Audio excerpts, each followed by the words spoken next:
Welcome to another edition of Strange New Pod. I'm your Fleet Admiral and host, Julian Brown, alongside the best bridge crew this side of a partially potty-trained Bribble.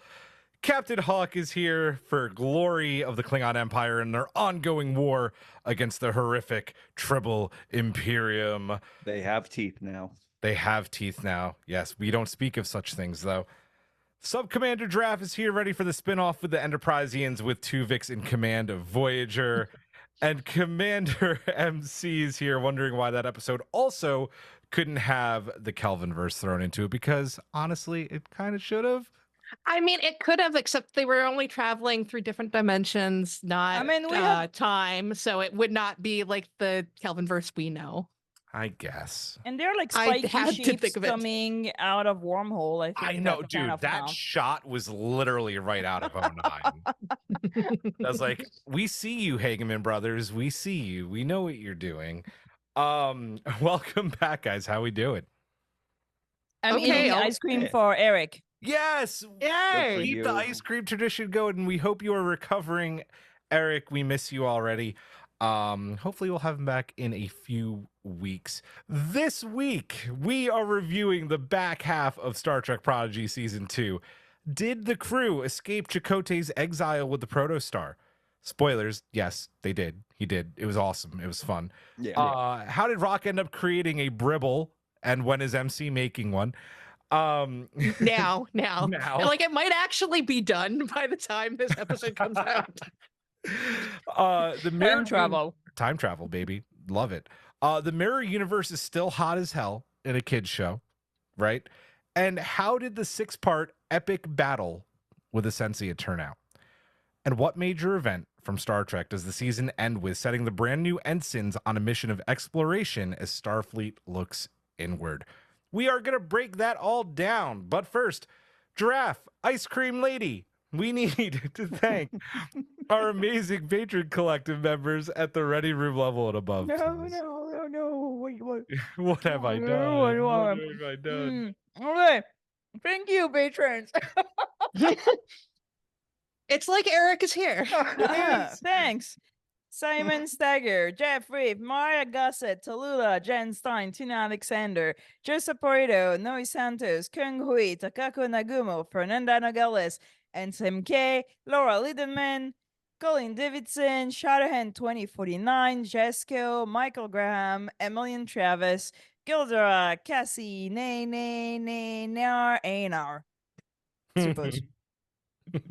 So my tongue is frozen, so sorry. What have you done? Magilai, Tyrannicolicus, Wayne Ritz, Skonavork, Sean, Jay Howard, Anna Yurdadon, Mahalani Uchiyama, Matt Harker, Davy Willett, Tara Poland, Slope 74, Ruth Parakeet, Joshua Miller, Aaron W, Lanky Guy, Carl Engoli, Michael Kwan, Meredith, Caitlin, Elizabeth Dean, Jim McMahon, Kiltcheck, Sedano 317, Puke Hair, Free Fry Short, Kat TP tripping the read alert over pineapple, Sean Manning, Asher CBF, Chris Waterman, RHCB, Martin Simpson, Norman Buckwell, David Prime Ildebrand, Terrin J. Robinson, Anson Lexapro, Eric the Red, Trouble, Jamie Roberts, Honeyberry,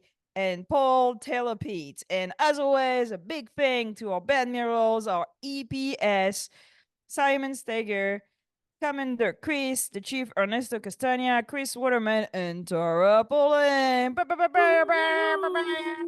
Quantum torpedoes everywhere. Because Janeway always finds more. Yes. So by this time that we're recording this, you haven't gone yet, but you'll be done with Bacon, Girafe. So we hope it went well. It went fantastic. Yeah, everybody. We had fun. Yeah. I'm looking forward to it. I'm sure we had great fun, and I'm back and all is well. I can't imagine. Bonnie Gordon is gonna be there. She's another guest. Hey. So I'm gonna hang and talk Prodigy some more. Hey. Yay. Nice.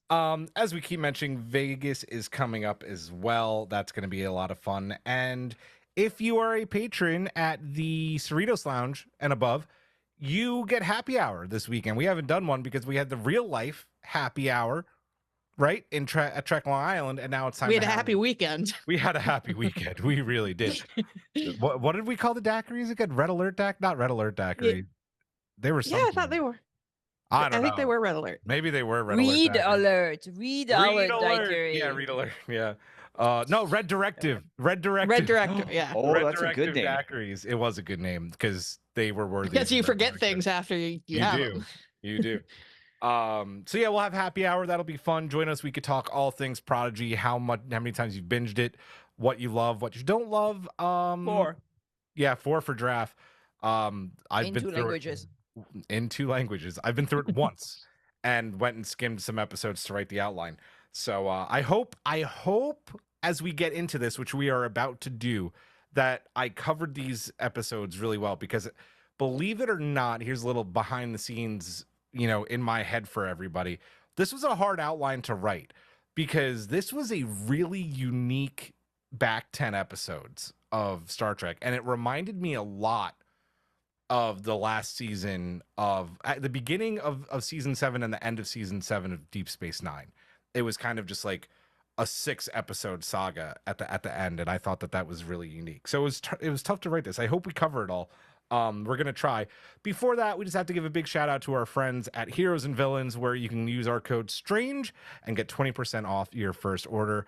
Hawk is staying warm for some reason because it's like 90 degrees here in his. It's cold here. It's chillier. Yes, right for some reason. Yeah. I don't know why.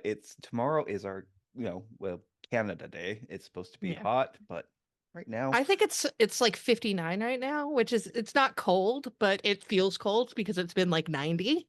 It's something. Yeah. Regardless, this lovely hoodie is keeping me very warm with its great stitching. Reasonable price.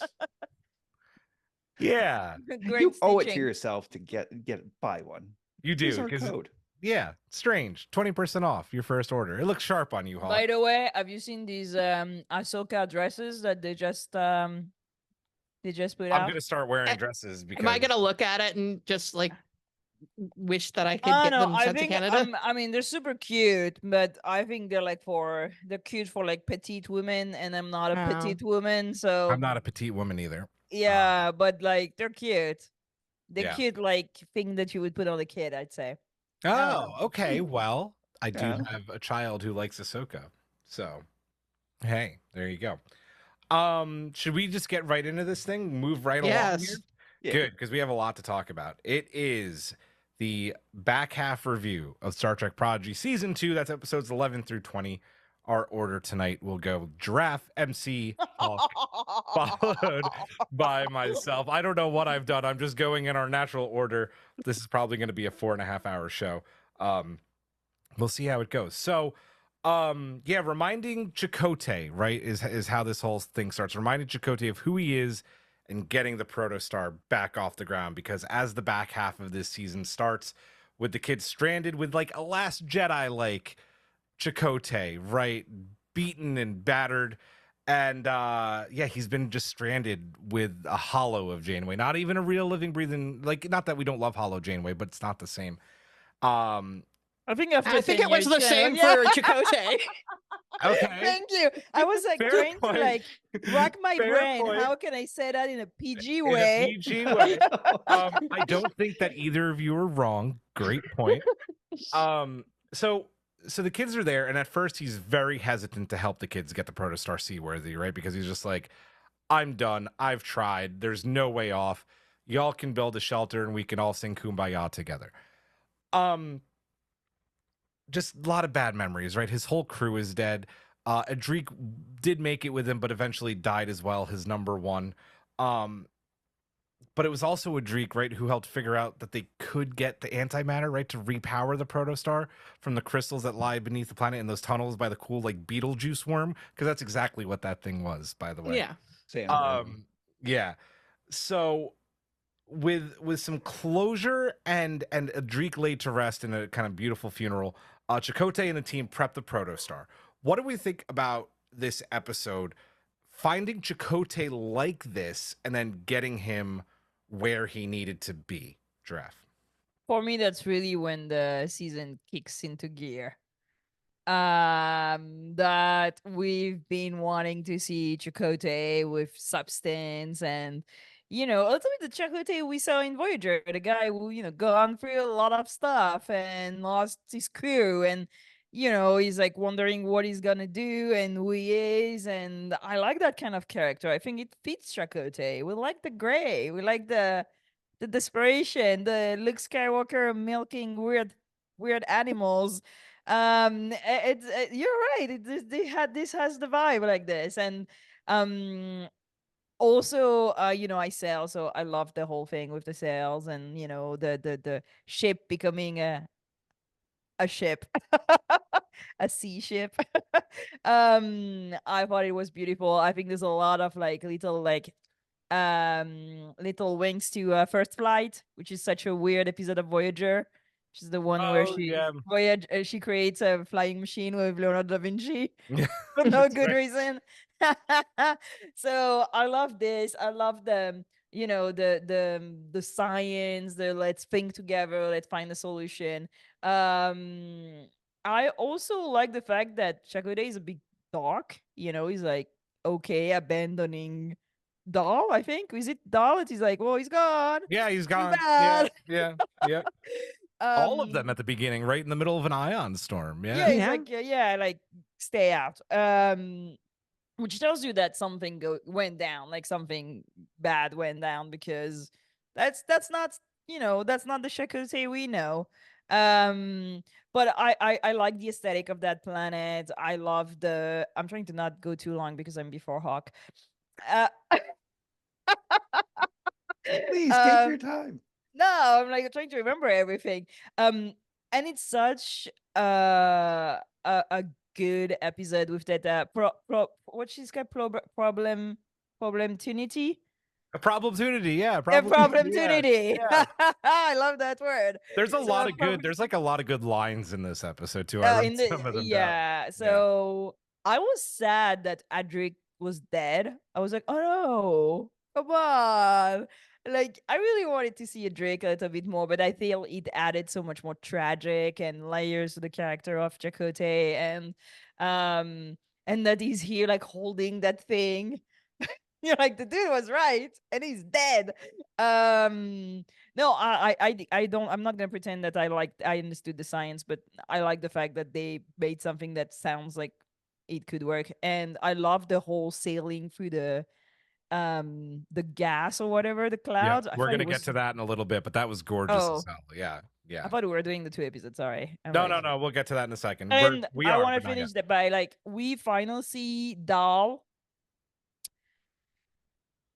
finding purpose and finding an axe, an arc, finding that Dahl is not just gonna be back on his BS for the second half of the season. That's why I feel like it's really like the start of the season for me, where the characters like start really gripping into the problem and going boldly. So yeah, beautiful 2 episodes.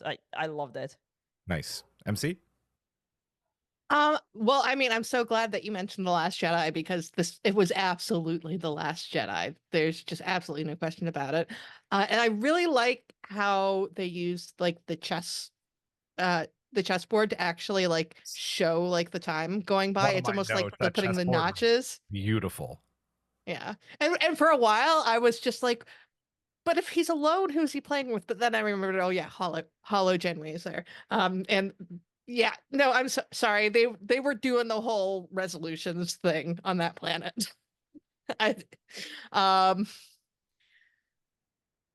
One thing I have to, and this is going to be me being critical, but it's me being critical of Robert Beltran, so I don't feel too bad about it.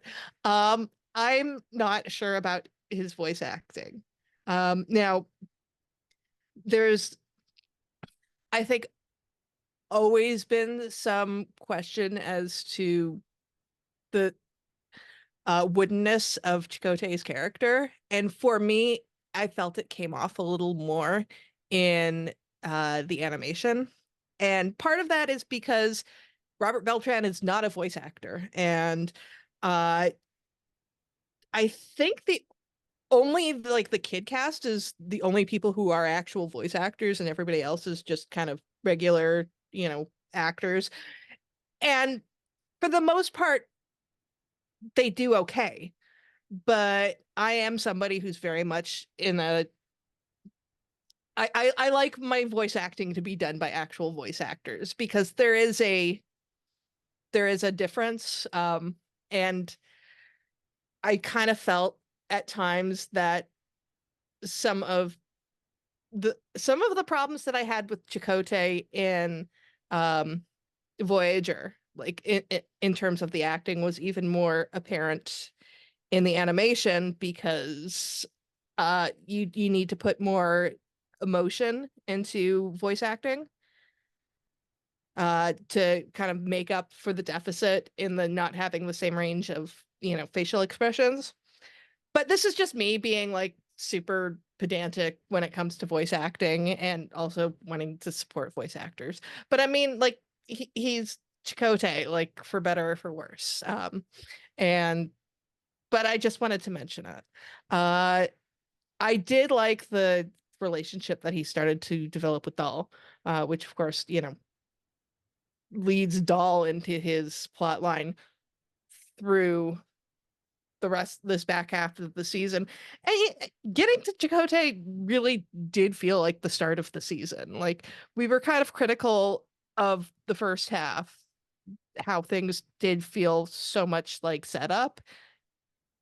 And it really did, because it's like, oh, now here things are really going. Yeah. Nice. Hawk? A lot of great points raised. Agree with the comment regarding Robert Beltram and the voice acting. Although I don't necessarily think you have to be a voice actor in that to really kind of kick it in the recording studio and that. I mean, Kate Mulgrew has been doing great as Janeway, and in every iteration she's played of her in that on Prodigy. Same with Ella Purnell in that. She's very much an actor, and a voice actor for this series. I don't know if she's done any other work in that, but like, I think she has, but I'd have to look it up. Yeah, with the voice act. But yeah, Robert Beltram, I think that's just kind of more of a comment on his acting skills, and that we love him as Chakotay, obviously, but that being said, yeah, this was a great way to kick off this second half. The Last Jedi comment is perfectly valid, because like he's in this, it's that kind of same routine, that every day waking up, scraping off his caviar, gathering up his spiky little fruits that he's eating, and just like carving out another piece on the chessboard.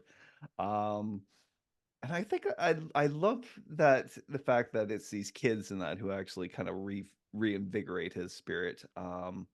I think that's the whole point of a kids show, right? It's like, taking like these kind of taking the setting that it's in Star Trek for us. I mean, it's old hat, but imagine like kids in that, coming into this for the first time, this being their first, entry point into the franchise, and they bring their enthusiasm to that, whereas it kind of enlivens up people who've, maybe seen a few too many sunrises, right?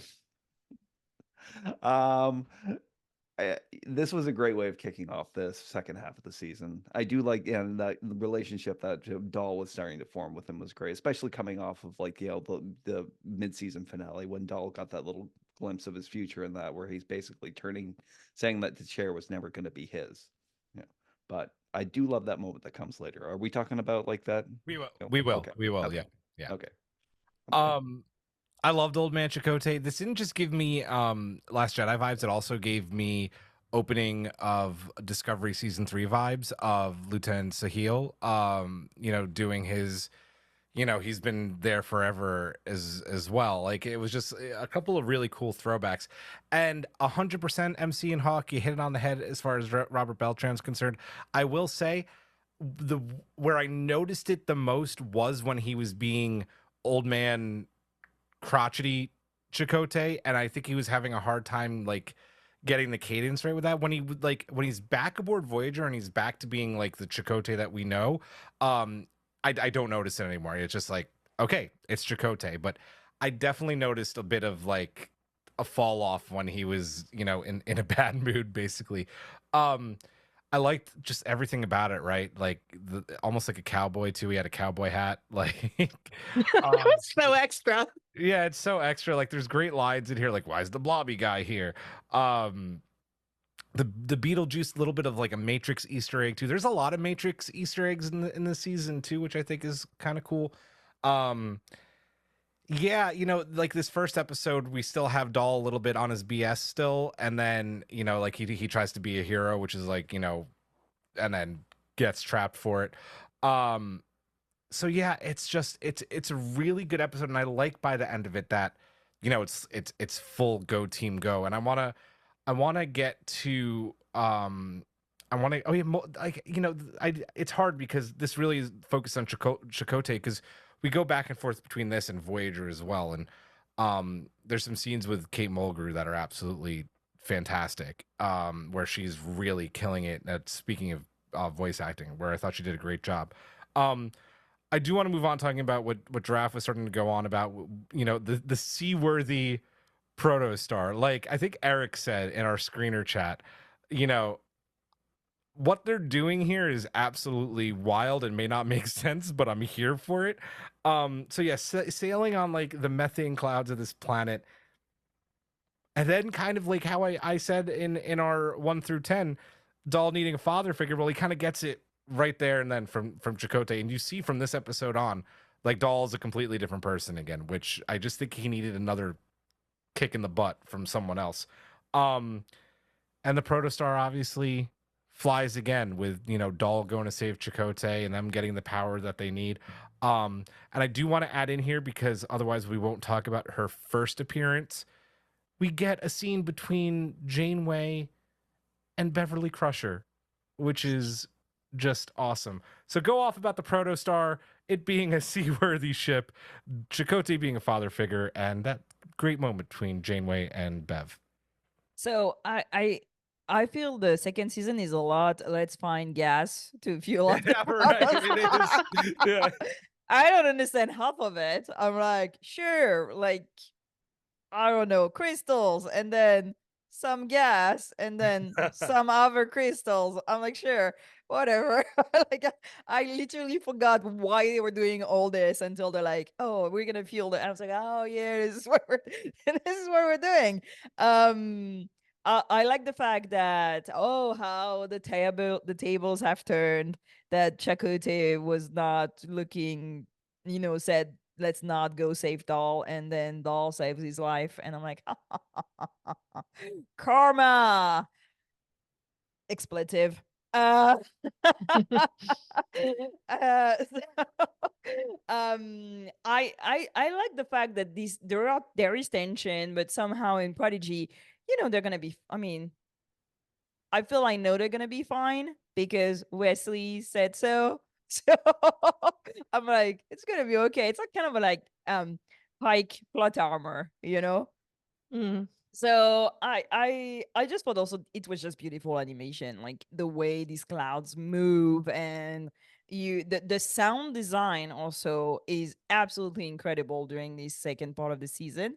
There are many things like noises and little blip that really populated the world, the strange new worlds where they go. So that was beautiful. I don't know how I feel about Dahl and Chakote. I mean, it's great that Dahl has like more as a new ambition, but then Chakote is kind of a complex character, I think that suits Dahl very well because he's kind of a rebel. He doesn't want to follow order. He doesn't want to read the book.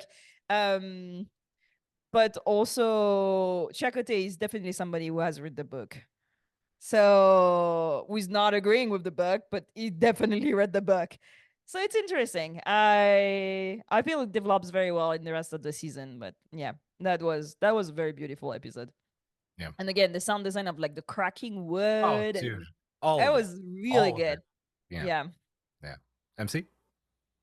I think like the relationship between Chakote and Dahl is really important for Dahl's overall arc, because Dahl in the first season was the captain. They had him kind of taking the lead role. And at the end of this season, we will see him step down to become the first officer to Gwen. And this is exactly the arc that Chaoktay went on, because he was the captain of the Valjean, I think was the name of his ship. Yeah, it was. Yep. And he was a captain, but then he stepped down to become the first officer to Janeway. And he was very happy being her first officer. I mean, granted, he didn't have a choice in not being Really didn't. Yeah. Yeah. But they had a very close captain and first officer relationship. Read into that what you will. But then apparently we're going to be reading what we will into Dahl and Gwen too. The whole gathering of gas was so stupid, but was so Star Trek-y. And I don't know, it made me think of the fact that, it's like, well, Doctor Who had a space station move because of farts, so, might as well have something like this happen. And boogers. And God, that episode. And seeing Bev again, I forgot about Bev. Oh, sorry. Yeah, go ahead. I don't know why when they had Wesley appear that I didn't immediately know that Bev was going to appear, because it's not like Bev hasn't been on Prodigy before. Bev Gates McFadden was the only person who actually recorded new lines for Kobayashi. Yeah, that's right. Yeah. But like the second, like it was just right before Janeway is like, I know who I need to contact. I'm like, oh my God, it's gonna be Bev. It's gonna be Bev. And I didn't realize how much I needed to see Bev. And then even more, it's like as soon as that happened, I was just like, oh my God, if they're showing Bev now, there's no way we're not going to get a Bev Wesley reunion. Like they wouldn't do that to us. And I'll get to that later because I had feelings. Fair. Hawk, before you go, do you want to talk about Bev Giraffe, or are you good? Yeah, I thought it was great that she was here and not just being mommy. Like I was so glad that she was, I don't know, like a full character. And I mean, I know we're going to talk again at the end about her interaction with Wesley, but also, it felt right. And I have missed this from Picard, for example, where I was like, it would have been just a minute to tell Data about his daughter, or like things like, just like, if you know your kid is here, like, I don't know, I see your kid and you don't get to see her, I will tell you. I will be like, oh, I saw your kid, she's okay. It's like, who doesn't do that? And it just felt normal and accomplished and right. So yeah, good job. Nice. Good job, Prodigy. Good job, Prodigy. Hawk, go ahead.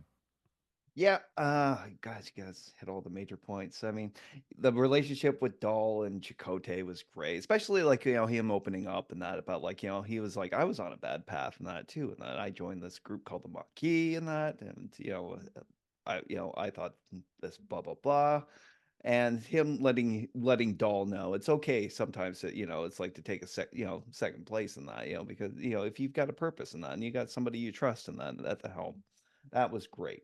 The gas collection, as everybody's calling it, with that, it was good.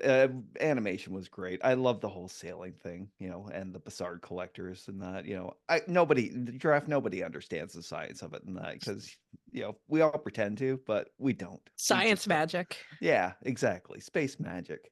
I know what neurolytic gel packs do. Right? Do you? Do I? Well, it's not that like when like they science blab, like sometimes I'm like, oh, I get it. Like for example with the Tribble, I was like, I get what they're doing, right? Where they're aiming to, even if a Tribble doesn't exist, I understand the procedure. Like most of the thing with the Protostar, I'm like, I have no clue what's going on. Why do they need to fill that thing 4 times is beyond me. I don't know, but sure, let's pour stuff in it. Let's go. Yeah. For me, I really liked that I forget whether it was Janeway or Bev that called Wesley erratic, but I was just like, It was Janeway. yeah, Janeway, I was like, yeah. yep, that's right. There's a great pun in this episode when I forget who says it, but they're like, we're gonna be in an ocean of trouble, and I'm like, oh, I love you, Star Trek, so much. I think it's Rock Talk. No, I think it is Rock Talk. Yeah. Yeah, I was talking about how I really hope that Chaoktay becomes a father figure for Dal in our last episode, and I'm really happy that because he's had the mother figure in Hollow Janeway and a little bit with Admiral Janeway. And one thing that Star Trek has not done well, and except for Cisco and maybe like sparingly a couple others, is have strong father figures, and Chaoktay really fills this role. And we were all complaining about how Dal is just like kind of annoying again and not, the Dal that we saw at the end of season 1. And it's just such a complete tonal shift for him when Chaoktay kind of gives him like the dad talk and is like, dude, you're going down a dark path here again. Like you can do this. And his attitude just completely changes for the rest of the season after this episode, which I love. I love that Dal sacrifices himself for Chaoktay. He doesn't know if he's getting back up there or not. I thought that's just when like things also really turned around. And it was just cool seeing the Protostar like get back into space again and be like, okay, we're back on this journey. We're back to the mission. And I thought that was really cool. Can I also say I was glad that there were space eels rather than space whales for once? Yeah, agreed. Yes, I liked the space eels. Let's talk about the Tribble episode and Martok being a mean SOB, because he just leaves that dude on that planet until he finishes his mission. Yeah, when they were like, Martok sent me, I was like, and I am not surprised. No, not one bit. So before the Protostar can get back to Voyager, they need to reignite the protocore, because otherwise it would take like Voyager level of time to get back to Voyager. And that leads to...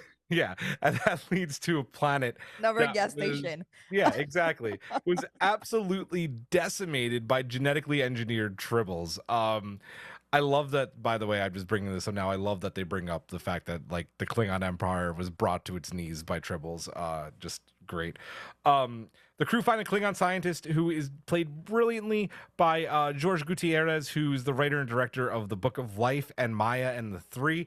I know this because I texted Aaron while I was watching this episode, and I was like, Aaron, is that Danny Trejo? And he's like, no, but this is who it is. And I'm like, yes, and he's awesome. That's great. And he can't leave the planet by order of frickin' Martok because he's like, you got to finish, dude.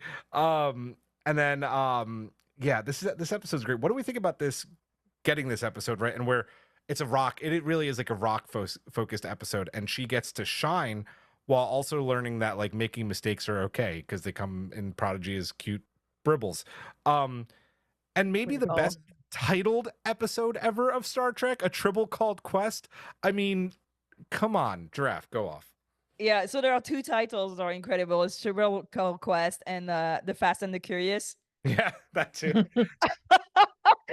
And I told you when I watched the episode in French, it's called a Tribble named Bribble, and I was like, okay, what the hell is a Bribble? And then I watched the episode, I was like, oh, okay. So I was like, it's very on the nose. Yeah, it's very on the nose. And then you told me it's a Tribble called Quest, and I was like, this is so good. This is so good. And there is no way that it's translated in French, because also it doesn't even relate to the story. Like, you know what I mean? It's just like out of nowhere. It's like Nami. It's like Nami named the episode. So it's not Nami. I asked. Oh, did you? That's funny. I like how we all went to our respective people throughout the season. No. Actually, I just tweeted that this season had most probably one of the best title in Star Trek, and Aaron was like, "Which one?" And I was like, "A Tribble called Quest."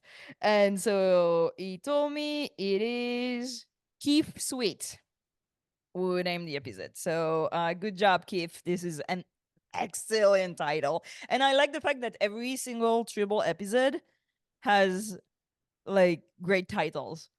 Like, so I think we need to continue with the honey titles.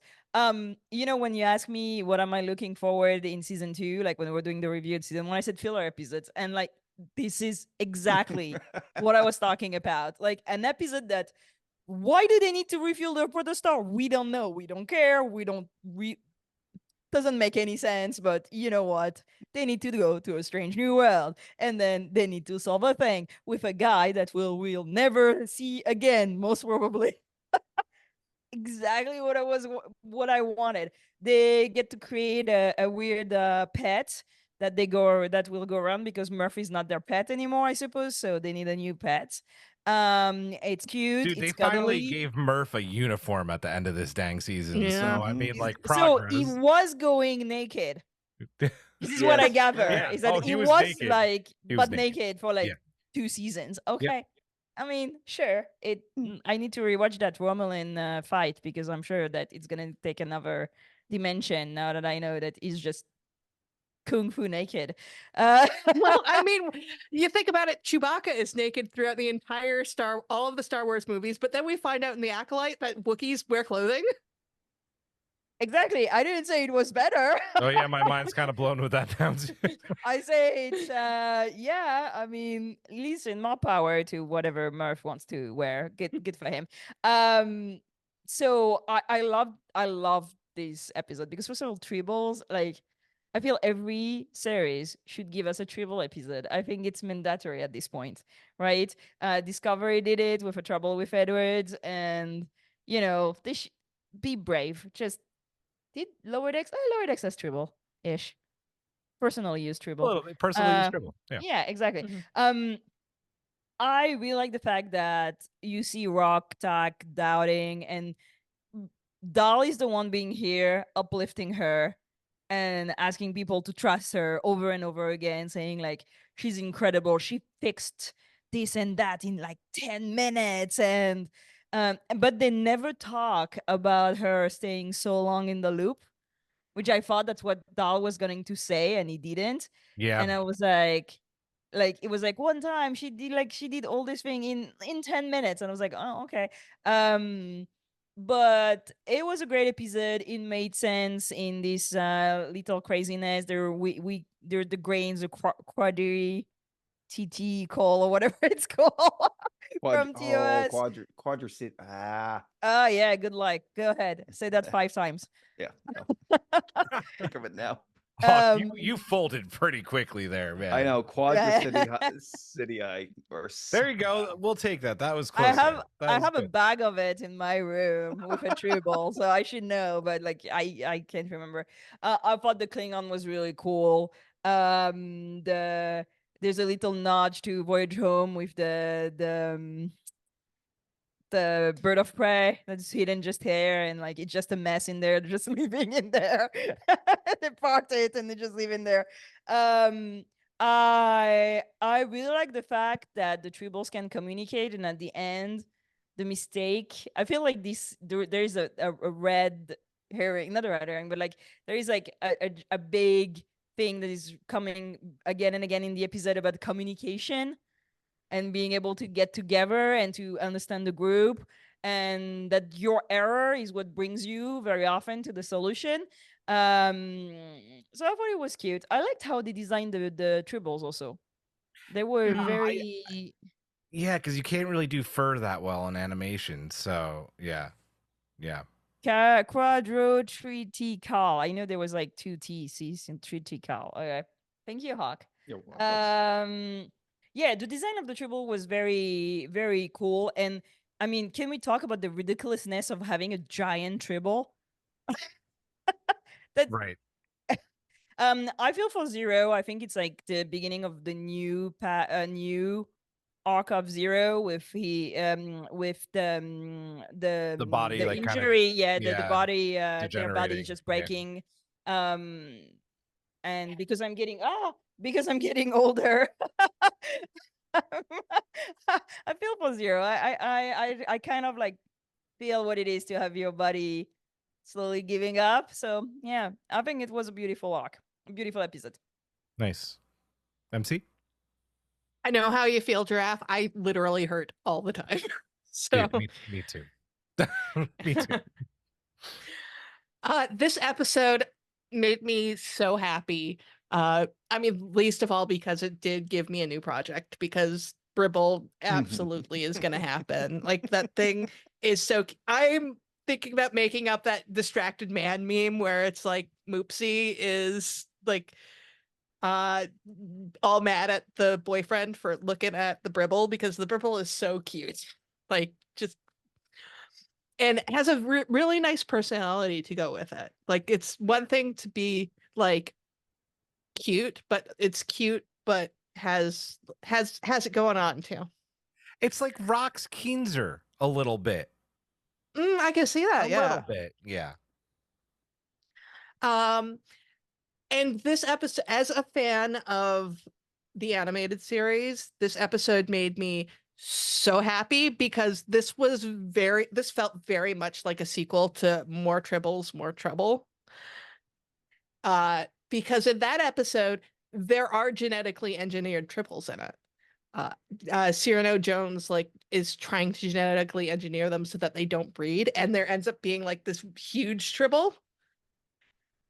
So I kind of felt like, oh, so they're canonizing that, and like all of those tribbles just got abandoned on this planet, and now they have to be dealt with. So that's just, my headcanon for it. I did really like the tribble look, because we can see that hair is really hard for them to do in this particular style. So having something that is nothing but hair is going to be very difficult to actually work out. And having like the tribbles look like that, and making the Bribble kind of look like a hedgehog, and that makes it even cuter.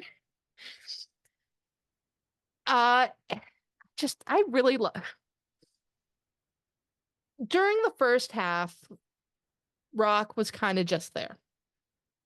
And I think we commented on that Rock didn't really have a whole lot to do. And a lot of the characters. Well, yeah. And this episode was really Rock's episode.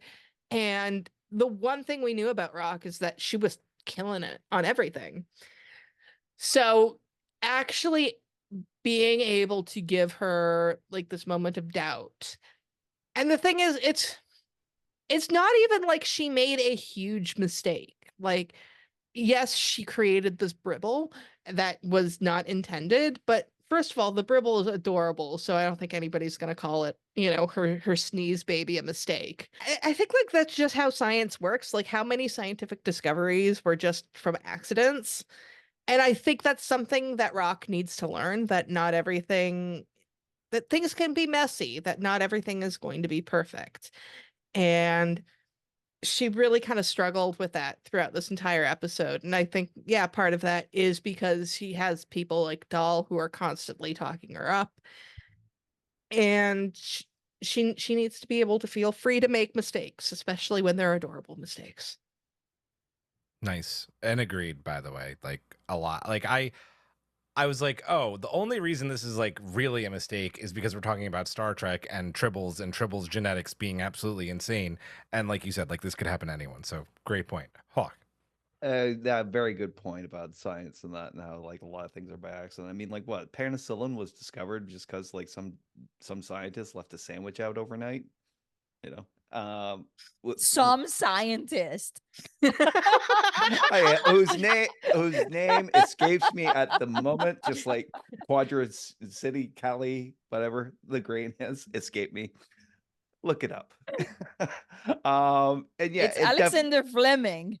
Oh, okay. Isn't it? I mean, I didn't know that, so I didn't know. Yeah, that's right. Okay, I know the inventor of penicillin, insulin, like stuff that like make like Wi-Fi are necessary to be. Yeah. Is it? I think it's Alexander. I'm gonna check. Go ahead. Do it. Okay. And yes, it wasn't Rock's fault. I mean, like that lab was filthy, so no wonder she sneezed. No wonder into an open petri dish. And I love how she was so upset about that mistake, and that the cuteness of Bribble completely escaped her at that moment. All it was just a big glaring mistake that was staring her right in the eye. This was a great Rock episode. Obviously foreshadowed in the very first episode of the season, and that for her choosing as her thesis, and that like about how to basically, neuter tribbles. If I'm thinking, if I remember correctly. Yeah, the entire episode was great. Felt a little like that Galaxy Quest episode, that part in Galaxy Quest when they stopped off to get the big rock and that for the ship that they needed. Yeah, but these tasks lead us to these interesting adventures. We got to see a Klingon scientist. How they're still tied to honor is just amazing. Even scientists and Oh man. Yeah, great episode. Nice. Yeah, I love this episode. There's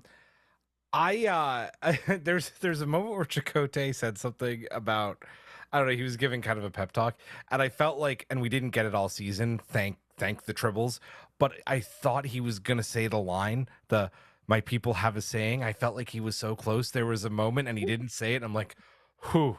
Well, he said we need to have it's been a long road. He did. He absolutely did. And I was like, yeah.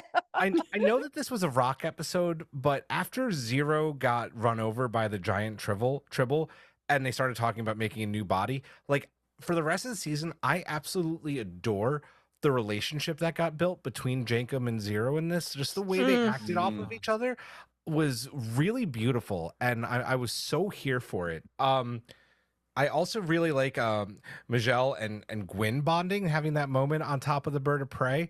I thought was just a great scene in this episode. And then, yeah, the Bribble's just flipping adorable. Like, even though, like, I love Rock and she's one of my favorite characters, and this was her episode, there were so many other great parts. Like, this is just such a good all-around episode. And I'm glad that everybody got a little bit of moment and we got some, relationship building in it. So yeah, this episode's fantastic. But we have to move on. We still have a ton to talk about, and that is my need for having a Voyager mirror series at some point, because holy crap, yeah, the Protostar, it reunites with Voyager. Yay! They get the proto core re-souped up on the triple planet, and they make a new star, and they go and they meet up with Voyager. But because of their exit from the proto warp, the fractures in time get worse, and a lot of the episode parallels, which I believe Aaron put in his homework assignment on Twitter as an episode to watch, the one with War from TNG.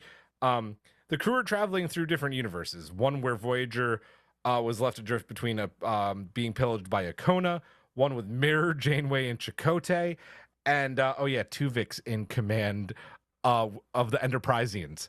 I mean, just thoughts on this journey. Also, one of those Voyagers is being commanded by Jellicoe, which was also a nice little nod. Thoughts on this, Trev? Well, first of all, I think it was my favorite episode of the season. I mean, I love the finale and Ascension and all, like, the big dramatic episodes, but when it comes to filler episode or just like character development, little Easter egg episode, I love this one. My problem is that I saw the title of it way before getting to it. That's why I was like, do not look at the titles. Do not read. I made that mistake. That's how I got myself spoiled for Wesley. And I said, do not read anything. I know. So I saw that it was called Mirror Mirror, and I was very excited. Because if there's one series where we never got the mirror episode, it is Voyager, right? People call Living Witness one of the mirror Janeway, but doesn't count because it's not really the mirror universe. So I'm glad they did it. They look absolutely fantastic. I love the little, like, I'm gonna do a grease. It was so good. Like, it was so dumb, and at the same time, it was so cartoony. I loved it. With Murph doing one too. It was like, Mirror Murph, let's go. It was so cute. They're so funny. And the whole thing with the Enterpriseian being the crew of Tuvix on Voyager, I was like, I want to know how. Like, give me a backstory on how this happens, because I have so many questions. Okona again, like, That's the one thing that stopped this from being like a perfect episode for me, honestly. No, I think it's a good notch to like season 1. Because like you again, it's like, what are the odds? I took also the trying to sell their uniform on the black market to, as a notch to oh, what's the name of the episode of the book? Oh, Wonderlands? Wonderlands, yeah, Yeah. where there's a whole traffic of vintage uniforms in the book. So I like that, and I thought it was so such good writing that at each deck they were gonna change universe, so we knew that every time they were gonna go up, it was gonna be another place in time, and it made me think of the episode in Discovery season 5, which now I don't have the name of the episode, where they keep blinking Yes. from different moment in time, and I feel it was a kind of built the same way, because in the end there's a the ally on the bridge that helped them, get to the last button and finish the mission on a gamble. So I thought it was interesting that, again, the Zeitgeist is in a way that we end up with kind of the same plots. I thought it was beautiful. I like the nods of all the little. I like the fact that Prodigy is self-referencing itself in Yeah, in that's season fair. 2. Yeah, So that yeah. that was very cool. What else do they do? I don't remember. Well, Oh, we could, Jellicoe. Jellicoe. So okay, Jellicoe. That when he says like, "Oh, Janeway died, going with the Infinity," that's where I was like, "Oh, this whole thing is just how it's supposed to be." Yes. That's what happened. I was starting to get that. Yeah. That's where I was convinced. I was like, "Oh, they've always been the ones that send the Protostar back in the past. This whole thing happened, and that's why they can't send Solum. That it's gonna happen anyway, because that's what they've done. Like, they're gonna be a thing where it's going to happen anyway. So I think it redeems Dahl a lot, because after like the first half of the season, we were like, oh, it's all his fault again, because he doesn't listen, because he does whatever, and he like brings everybody into chaos. But knowing that, if he hadn't done that, then Chenwei would have died. Yeah, exactly. And I thought it was really, it was very important information. It was just like put there out there like this. But I like also the whole oh, you gotta see the admiral. Dal is on point. See, he knows what's up. Yeah. He knows. Yeah. Oh man. Emcee. Yeah, this was, I think, one of my favorite episode of this season. Because I mean, I really did like the Discovery episode, which I was actually just trying to look up the name of that. It's actually called one. Mirrors. Oh, okay. Yeah. No, Mirrors is the one. Mirrors is the one on board the Enterprise. No, wait. Oh, yeah, you're talking about the mirror episode in Voyager? Yeah, no, you're talking about the episode where they keep blinking through time. Michael, yeah, they keep blinking. Yeah. Yeah. Oh, Michael and First Officer Rayner. Yeah. Right? Anyways, I love that episode, and I love parallels, and I love an episode that did actually kind of get referenced, even though it wasn't exactly the same, and that's Shattered. Chaoktay kind of alluded to that, where he was in a similar situation, except it was different time periods rather than Face the Strange. I was just typing it. Right. Yeah. Face the Strange is the name of the Discovery episode. That's episode 4. I looked up episode 5. Sorry. Yeah. Okay. But yes, I love these kinds of episodes, and getting to see all of the different realities. I have to say that the mentioning of Captain Tuvix, I feel that was a personal attack on Julian. I mean, they know me by now. They know what I like and I don't like. Yeah. I'll maybe throw a little questionnaire. And so, yeah, you're being trolled, sir. Yeah, I probably am. I deserve it. Okona, that whole universe was, for me, just kind of whatever. It was just establishing things. And yeah, they should have maybe thought out the title of the episode a little bit more, because as soon as I saw the title, I'm like, oh yeah, this is gonna be a mirror universe thing. That doesn't make the mirror universe any less fun. Yep. This was actually, I think, my favorite mirror universe episode in a while. I'm not a huge fan of the mirror universe, but they did it really well, and I think it's by not taking it too seriously. I do have a lot of questions as to how the mirror universe has changed since the Emperor's New Cloak. I think that's the last mirror universe episode chronologically to this one. And that would probably be maybe Yeah, no, 12 yeah, years ago, something like that. yeah. Yeah, and that in that episode, like, things had really changed, because I know everybody thinks of like the Empire that from the original Mirror, but they did this whole thing on Deep Space Nine where like the Terran Empire had fallen and Yeah. was taken over. But now it seems like it's gone back to the Terran Empire. And I think that's accurate, because there's some comics and in the books too where it's like they go back to like the logo that Janeway is wearing and Chaoktay is wearing, and like I think they do go back to being bad for a while, but then they become kind of like Starfleet later down the line. It's the mirror universe is a very strange place. I mean, there's also like 50 billion different versions of the mirror universe when it comes to comics and books. Yeah, like exactly. nobody can decide Yeah. exactly what happened. And yeah, Girafe mentioned Voyager being the only one that didn't do mirror universe. TNG never did. No, And right. True. yeah, and actually, we did at least see one character from Voyager in the mirror universe. We got to see Tuvok in the one of the Deep Space Nine episodes. Oh, that's right.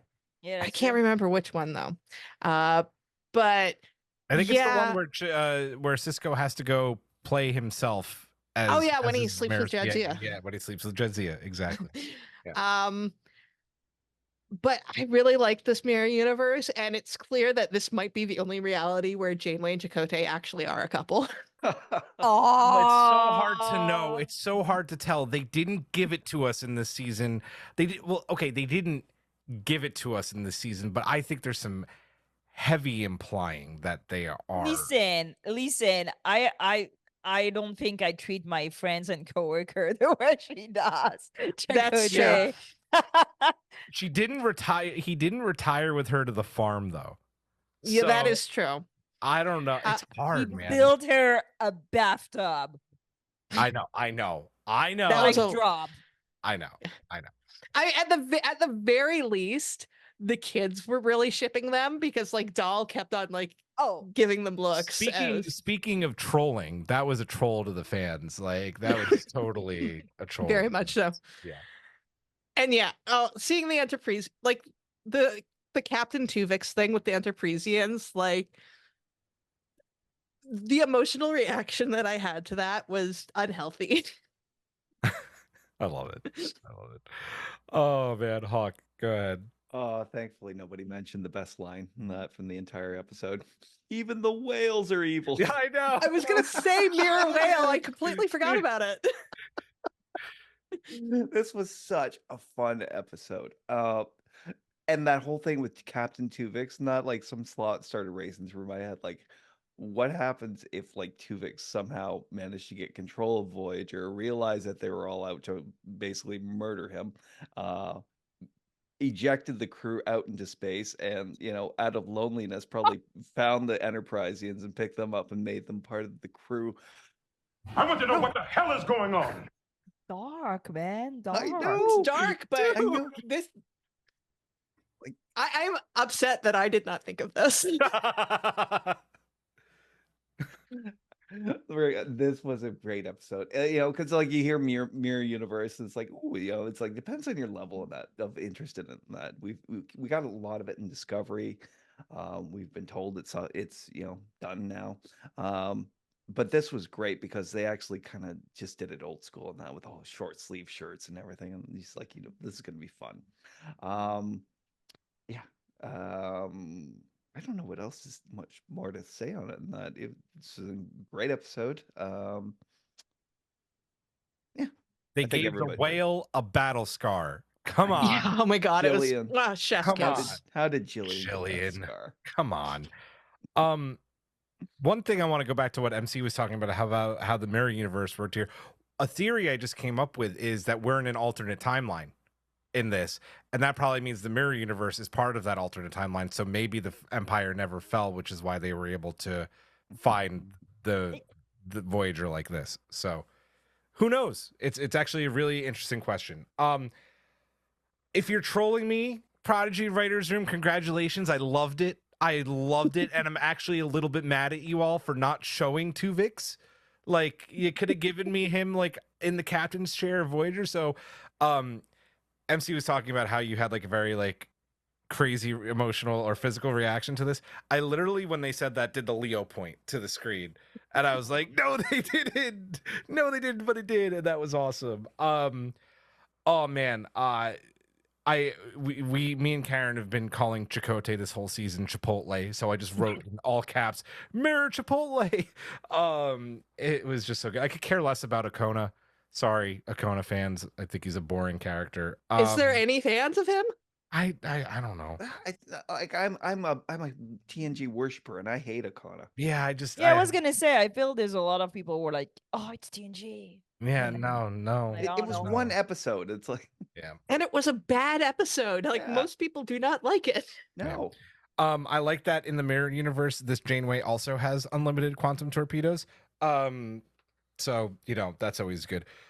So here we are, an hour into the show, talking about, I think, 3 episodes, and we are going to spend the next hour talking about what I've dubbed the Ascenia saga, which I believe starts at, 214? So 15, 16, 17, 18, 19. Yeah, 214. So just as it seems Voyager can complete her mission, get the Protostar back to Tars Lamora in the past, Ascenia shows up. By the way, I'm completely skipping over that Janeway and Chaoktay finally got their reunion, which was beautiful. And yes, hinted, not ever said, but hinted that there is definitely something there. Ascenia shows up with technology way above what Solom can create and fires like a big phaser beam towards Voyager, starts to drain the ship of all its power. Even with the help of Nova Squad and the Protostar, because Chaoktay never listens to Catherine, to give them backup, they can't stop the weapon from breaching the hull of Voyager. That cool, like, it almost, Hawk, you'll know what I'm talking about when I say this, but like from Destiny and the pyramid like type things that like they're the acolytes of like the Witness use, like, you know what I'm talking about, how they kind of like have those shapes, like the pyramid shapes. Anyway, it was a cool design. It breaches the hull of Voyager. What did we think about Ascensia's return here and the reveal that she captured Wesley to make all this technology possible? Girafe. So first of all, that was the Narada incursion, like 101. When it shows up out of the wormhole, I was like, wait. And then it was not them. But in my opinion, she knows from all this from Wesley. So she just wanted to give a big up to the Romulans because they're going through troubled times. I don't know. It was too much looking like it to not be clearly it. You know what I mean? We're doing the 2 episodes, right? Ascension. 1 and 2. It's 2 episodes, right? I mean, I just kind of have the whole thing built into like one long chat, so you could talk about both. Yeah. So I think Ascension are, like, first of all, very well built episodes because there's a lot of tension. There's a lot of like thinking from their feet and like problem solution. The moment where Voyager has shields at 0, it's so dramatic. Yeah. And you're like, oh my god, they're sitting ducks. And having the Protostar. Jim Kirk. You did. Yeah. You totally just searched for Spock to me. Yeah. I like it. No, sorry. I'm just proud of you. That was very well done. I watch Star Trek sometime. That'll be our first shirt. That was just a deep cut. I watch Star Trek sometimes. Yeah. Sometimes. So I like the fact that even when the shield is out zero and these like whatever little drones that they have that are also very beyond. Yeah. Oh yeah. Very beyond. And they are targeting, and there's a baby. It's a baby we saw being born in the beginning of the season. So I really like the whole thing about the Nova Squadron also. Me too. Like that it finally makes sense that they're here. I was like, oh, that's why the Nova Squadron is here, because the plot requires them to be here with the Boothby supernova. That was cute. I like, also for me it was the first moment where I was like, oh, Dahl is gonna be helmsman. That's what it should be. He's a good pilot. We saw it in the first half with the race episode that we didn't talk about at all.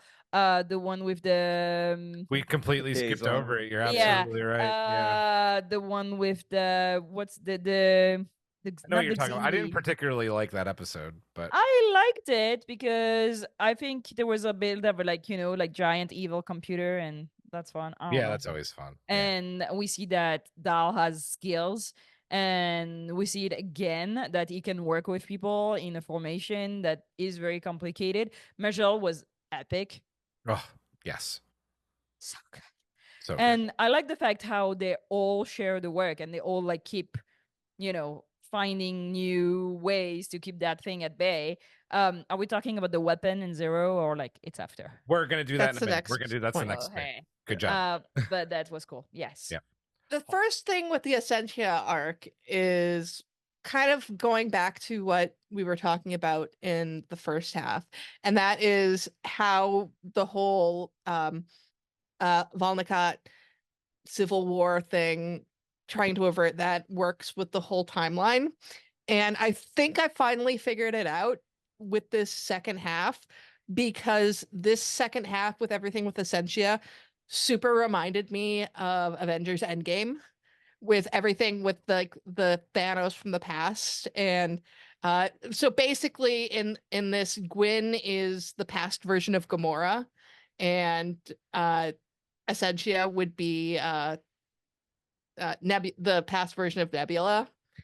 So they're basically kind of, they've ended up outside of time, which the Protostar still needs to happen, because if that doesn't happen, then I think Gwen is just the first piece that gets taken out, and everybody gets taken out of existence.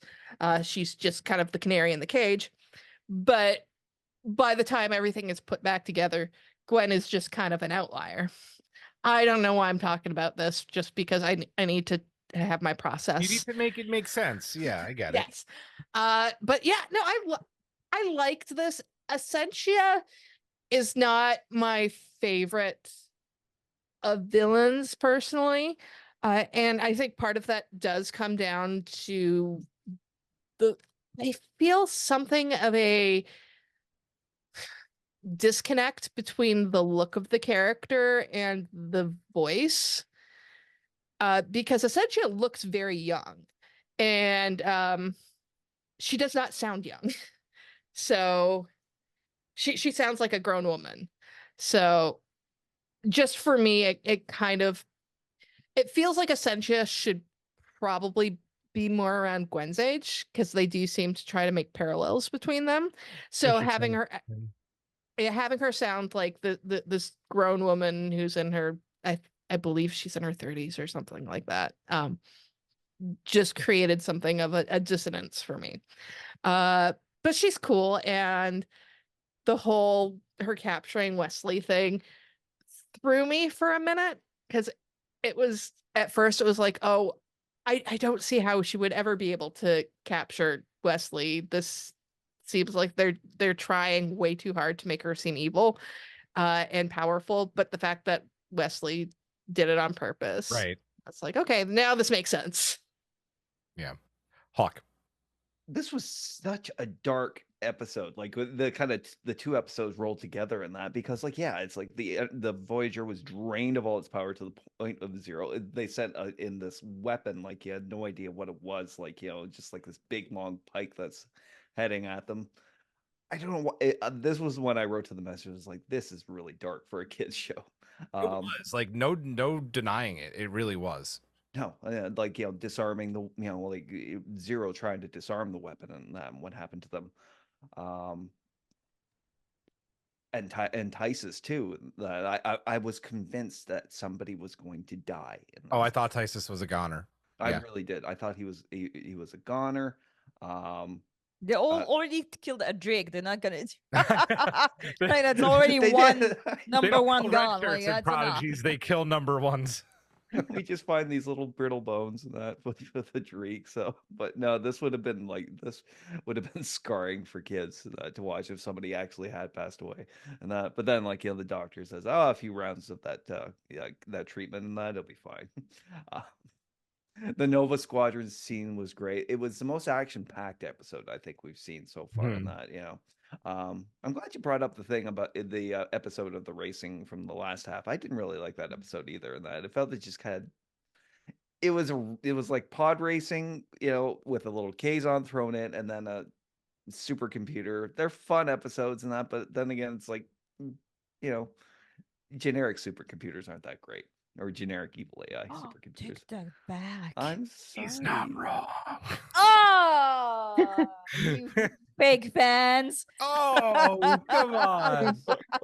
I watch Star Trek sometimes. You're here for like peanut hamper, but not the weird. I hate peanut hamper. Every time there's a racing episode of anything, I just want to put on Wacky Races instead. Yeah, that's fair. But it was great to us get that episode out of the way, to put Dahl in that position where he had to, take over as part of the Nova Squadron and that, because that was brilliantly animated, the entire sequence. They didn't have to hurt Morn though. I know, poor Morn. There was totally a Morn joke thrown in there. Cut the chatter.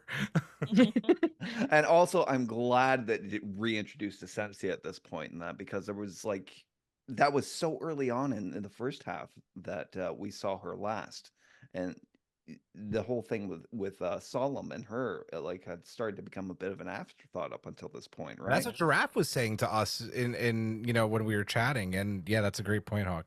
Yeah, no, but then to come back big like that, I totally thought it was an errata. I thought they hadn't finished with all the fractal universes and that, and they just wound up in the Kelvin verse. And it's the Romulans again. Did you see it happen, Hawk? Well, it could be the narrator should be around. Yeah, that's true. It should be around. You're 100% It's a Roman right. ship that It has exists happened. literally at that time. So yeah, Nero's out there somewhere. Yeah. He's working with Spock on trying to stop the supernova from happening. Yep. His dead I've wife read or Countdown. something. Yep. Yeah. Yep. So what else? But yeah, to come back strong like the way Ascenia did, not only with the big ship and that, but capturing Wesley too, just draining his mind of all his insights into thought and technology and future and whatever, and the way they work together. So how they book Ascenia? Cat? Maybe. They kind of yada that. They did. They'd never really explain it. No, not it too came much. out of the left field, right? It was not a thing, and then suddenly it was a thing, and then they were all doing it was a thing last season too. Was it? Yeah, no, they did that in last season as well. I mean, they have that mental connection with their heirlooms, right? Yeah, I mean, and they showed it, Ascenia uses it, Diviner, Gwyn, all in, yeah, it's a thing. Yeah. Good, Hawk? I'm good. I loved both of these episodes. I will say the one thing I want to focus on is what Girafe talked about, and that's Dahl, and Mijel, recommending Dahl to join Nova Squad. I love that he's given this purpose, and I love that the writers did the bold move of not really having him mess up. This is where Dahl's meant to be. Mijel put the trust in him, and it was trust well spent, right?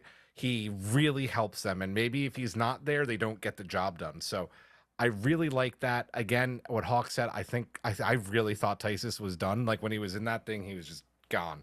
It was great storytelling. This is one of those like two-parters, and this episode alone where just like it really felt like live action. Like I was really inside. Like I felt like I was inside the episode. As to what you were saying, Emcee, about Ascenia not being your favorite villain and the voice not really matching the character, I'm torn because I think Ascenia is a good villain because she's a good villain for our hero, right? Like she's just a good foil for Gwyn, and that really shows when we get to that final battle between them. So that's what I like. Is she definitely? She's almost like she's like a Narissa type, right? Like Narissa's not totally well thought out and not like one of the best villains, even though I love Narissa, but she's a good foil to like to the story. So I like her. I thought this episode was fantastic. We need to talk about the action of the next one. So with in part 2, with the help of Zero, and as we're talking about Dahl Nova Squadron, Voyager sends the time weapon back to the enemy, the weird, funny, like pyramid looking thing, which is again really cool. With Nova Squad then destroying the big ship in the process. Through this though, Zero loses their organic body in the process. Tysus is all I think actually better by this episode. What do we think about this draft? And I know that this is one of your maybe like bigger problems with the season, this kind of ending to Zero's organic body arc. I felt that Zero got a body just so they can lose it. Like since episode 1 of the body, I was like, oh, they're gonna kill that body. And you know what they did? They killed that body. But Zero joins the list of characters who died sacrificing themselves for their friend. I will always be your friend.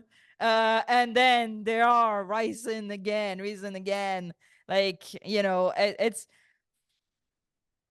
was beautiful. I loved the how like all the emotion that they're going through getting old and experiencing their body giving up, and the moment where they think that they can't achieve the mission and they can save everybody, and there's the whole talk with Rock and everybody is trying to Junkam was building a body. Con crush. Totally. Yeah. This is where you do your best work, is when you don't have any time. So I like the urgency of it. I thought it was very interesting to see the very slow motion of Zero during this moment where like time was really It long. was really cool. When outside everything is going so fast and everybody's hurrying. I just felt that for Zero, I don't know, it was a bit the Chekhov's gun. They gave him they gave like they I felt the whole body thing was just here so they could kill somebody of the crew without killing somebody of the crew. So we could experience the emotion of somebody dying. You know what I mean? So that's why it was I felt the episode were beautiful, both of them. I felt the Zero was incredible character. The arc was super interesting, but in the end, killing them to put them back in the bubble, I don't know. That's fair. Yeah, fair. I felt it was a bit bottled. Fair. Yeah. But I like the description of the ship with the Nova Squadron just gambling on on the giant bomb following them. I thought it was cool. I thought, I don't really like the space battles, but that one was cool. It was just awesome. Yeah. Janeway also has so many torpedoes. She did run out though. She did run out. She's lying. And she's lying. Right. You know, she's got some at the back. She has a stash somewhere, you know, like she has a fake trunk on she's hiding she has a hidden trunk yacht. on Voyager where she has like more torpedoes somewhere. Oh my god. Awesome. Emcee. Yeah, Giraffe. She had Janeway, not Giraffe. Janeway has self-replicating torpedoes. That's the kind of like how Rom had self-replicating mines. I am absolutely certain of this. Anyways, why I said Giraffe. Giraffe, I totally understand what you're saying about Zero. I will respectfully disagree because I absolutely loved all of this. I said in our previous episode I liked Zero's arc for episodes 1 to 10, and it was probably my favorite of all of the things that happened in 1 to 10, and I think that it continued well in this. Yes, it seemed fairly obvious that he was going to be losing his body, but that doesn't make it any less good because they did, for one, give them an actual storyline, which didn't really happen so much in the first season. There was episodes, but not really a storyline. And I feel like Zero's storyline through this season has been one of the strongest. And yes, it was, having our cake and eating it too in terms of killing somebody. But that doesn't make it any less emotional because the thing that Zero has really wanted is connection. And I think that while the whole want for tactileness has only come up in this season, the want for connection is something that goes back all the way to season 1. And Zero has been able to open themselves up a lot more in this organic body. And we've obviously been playing with a little bit of a flirtation with Zero and Majel. And so I think that Zero is giving up something that they want quite a bit by sacrificing this body. And just because it's not an actual death, that doesn't make it any less tragic. It's still a huge thing for a teenager to do, to sacrifice what they feel is their chance at happiness. And going back to the actual look, I think that's the original look, I think is a sign of growth from Zero, that this ball thing is no longer a prison. They've had this experience in being in an organic body. And I think probably if they worked hard enough, they could make them another organic body. It's just that they're happy in their ball now that they have sensory inputs. Yeah. So, yeah.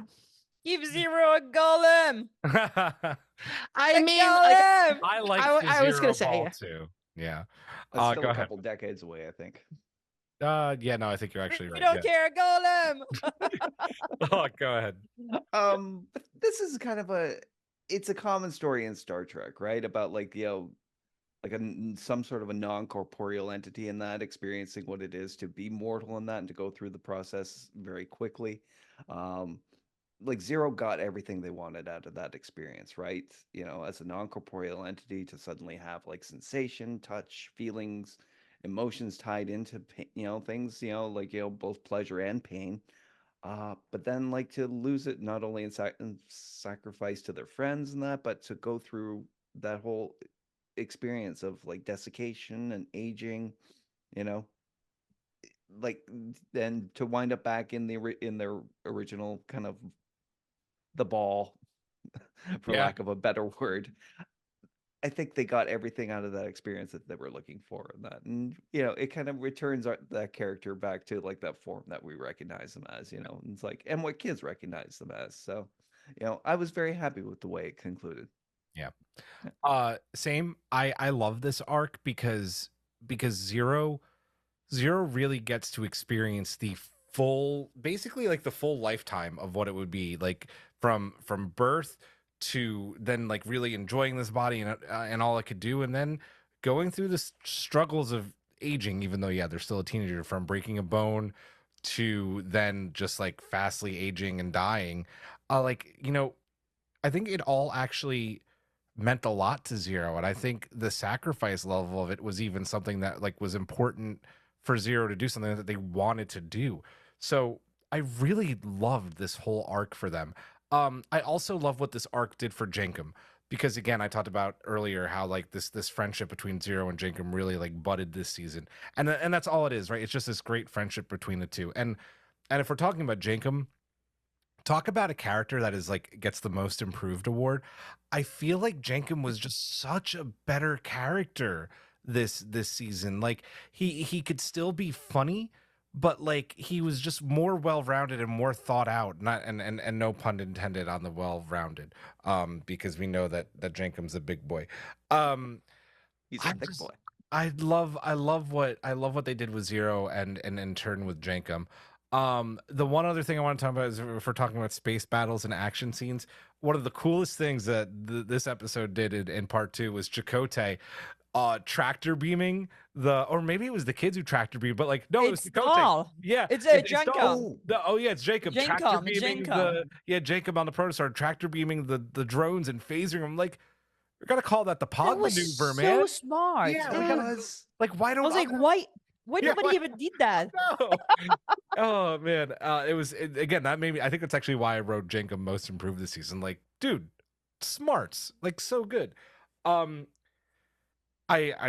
This episode, both these episodes were great. What we're gonna do now, if we talked about the next 4 episodes individually, we'd literally be here for another 2 hours. So, very good. They are very good, and we are going to talk about them just condensed into a nice little Zero ball. Over the course of the next 4 episodes, the Protostar crew and Voyager crew launch separate ground missions, right? One to rescue, and I'm going to butcher the pronunciation, Lithuran. Okay. Ilthuran. I put the L first. Ilthuran. And later, Janeway and Chaoktay and the Doctor to rescue the kids after they rescue him. When everyone is back together and Ascenia is launching an all-out attack on the Federation, Gwyn, with the help of the rebel Vonnegut, as well as, I like this twist in this, baby Ascenia, right? Like kind of turning against her evil self. I really dug that. Gets a rematch and victory over Ascenia. In the meantime, Dahl, with the help of Murph and Jankum, sends the signal to close all the wormholes that Ascensia's created to try and just destroy everything, because she's become that stage of villain at this point. So yeah, they do that. What do we think about this, just kind of the end of the whole solemn Ascenia saga, Girafe? Oh, so we're going until she's defeated. We're going all the way until she's defeated. Yeah. Yep. Okay, that's a lot. There's a lot of things that happen in these episodes, and I mean, we can say like really deep diving in when we do the individuals of these. Yeah, so I think that again, Ascenia was most probably the most interesting character for me during this whole season, and also we see how the whatever the kids are doing to stop her is slowly driving her mad. It is, especially when it's like, why won't you die? Why won't you die? And I really like to see also how physically she not changes, but how she moves more erratically, and she's more like slowly going insane. And I'm wondering if she's not also suffering from like time and place. Oh, like dysphagia, yeah. Oh.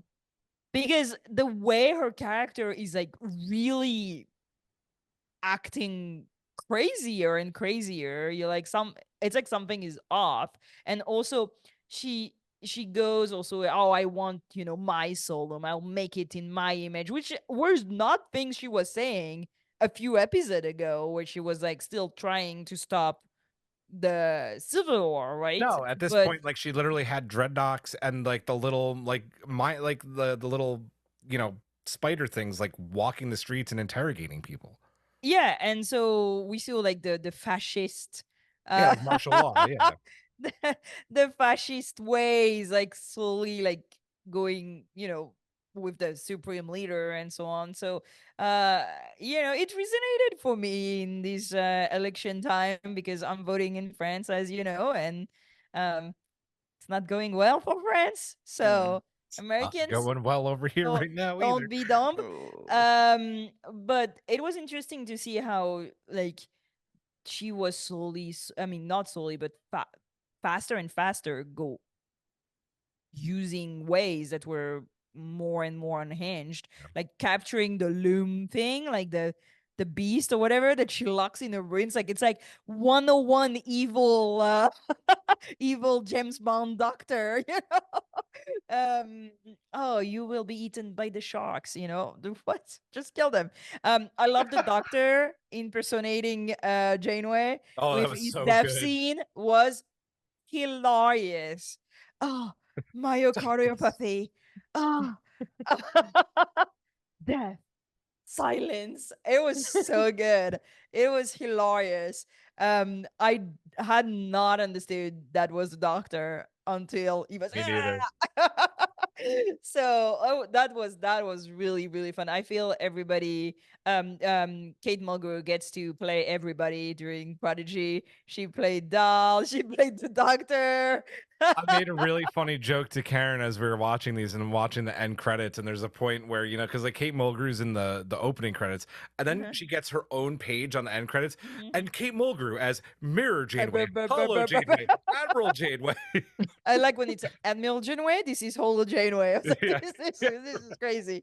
So no, I thought it was really interesting. The final when they realized that they created all the loops and that the wormhole and that they were doing what they were supposed to do. I like the fact that what's his face?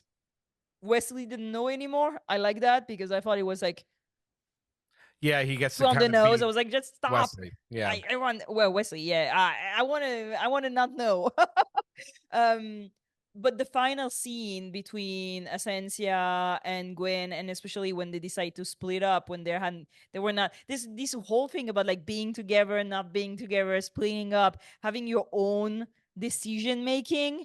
And I thought it was very interesting because as a teenager, there's always this thing like, well, I'm gonna make a mistake and I'm not doing what they told me to do. But in Star Trek, it's always, and it was the right choice. And like for one, it's the bad choice, we suppose, or maybe not. I don't know. When Dahl goes to plug the thing, there's so many moments where I thought they were gonna kill somebody. Oh yeah, 100%. So many moments. I was like, Murphy's a goner, Dahl Yep. is a goner, Jencom is a goner, like the Gwen is a goner. I was like, they're That gonna murder moment somebody. though, when you think Murph dies and then he just lifts the dreadnought head onto the thing is just like like murder machine, a threat, Tal Shiro level of murder. Like this the is Tal incredible. Shiara would be lucky to have a Murph. Listen, he kicked all their butt. You remember? Yep. Yep. Every single one of them. No, I think it was very well done, and also the pace was so good. There was always something happening, but at the same time, you were always following the story, and you always knew the odds and like what they were doing and why they were here and what was the goal and so on and so on and so on and so on. So yeah, I think they're beautiful episodes. Like the second part of the second part, 10/10, incredible track. Nice. MC. There is so much to talk about here. It's just, oh my gosh, we will definitely have to break this down more when we get into the individual episodes. But I think the thing that really stood out to me with this is two things. One, it's in like the whole decision to split up that we really kind of establish Gwen as the person who's going to end up being the captain, because that's such a captain decision to make. It's always been Yeah. the captain. She's Yeah, always been the captain. Yeah, no, I mean, like that's Kirkian in the whole, well, we're going to split up and we're going to get both of them. Even though it's like the Traveler is like, no, that's not what this decision was supposed to be. It's like, no, that's absolutely the way the decision's supposed to be.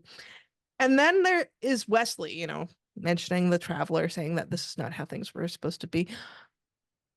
we had our criticisms of Wesley from episode 10 and how Matt Smithian doctor he was. In the second half, I got to feel more Wesley. I mean, still different from the Wesley that we saw in TNG, but I'm going to chalk that up to 30 years or whatever, however much time has passed. Because I did feel like this was more Wesley, and the nice thing of bringing him down to just being Wesley again, to no longer having these traveler powers, and Janeway having to give him a little pep talk was so nice. That to remind him that at one point he was just a normal person and a very smart person at that, and then having him, like, I guess he like remote controlled the ship. Yes. Which is such a Wesley thing to do. And the Gwen and Ascenia fight, I think, is mostly where my idea of Ascenia as kind of the mirror version of Gwen came from. That these are like two sides of the same coin. Both worked for the Diviner. Which is part of the reason why I don't love the adult voice for Ascenia. I would prefer somebody who was a bit closer to Gwen, but that's just a me thing. So I think that this ending worked so well. Like, there was never any point that I got bored with what they were doing. Same. Yeah.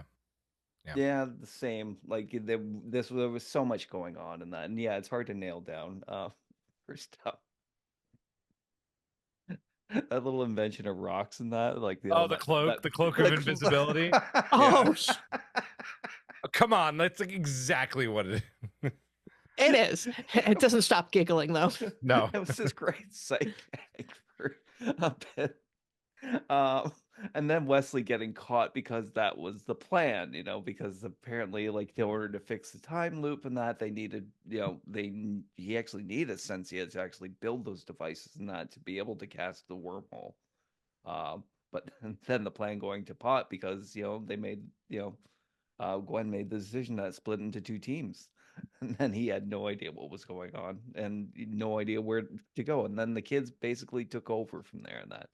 I love that they never really handed the plot off to the adults, to the point where it was just became another Star Trek show and that, this was still about the kids and them coping with these situations, because apparently they were always meant to be there. Yeah. Let's see. There is a lot to talk about, but yeah, there is so much going on. It was never boring, and I was never not impressed with the way the direction it took. And I love the arc with Gwen's character at the end, and that it's like the symbolism of the whole armband and that, and it's like kind of being divided, and it's like where is her place in the universe and that, and it's like finally by the end and that, after she defeats Ascenia, the Vonnegut accept her and that over Ascenia because they look at Ascenia and it's like, you're leading us into the war you were supposed to have prevented, Yeah. And yes, there is a bit of time travel madness going on there, but that Gwen ascending from that to become like not only a true Vonnegut and that, but also having a real father at the end of it and that the embrace between her and Ilderon. I really love that. Yeah, she's like, this is what I was looking for. Yeah, and I found it. I loved it. A lot to unpack here.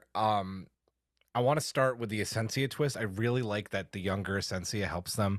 Like she sees like what Girafe and Emcee have both been talking about, like with like this maybe like time madness idea.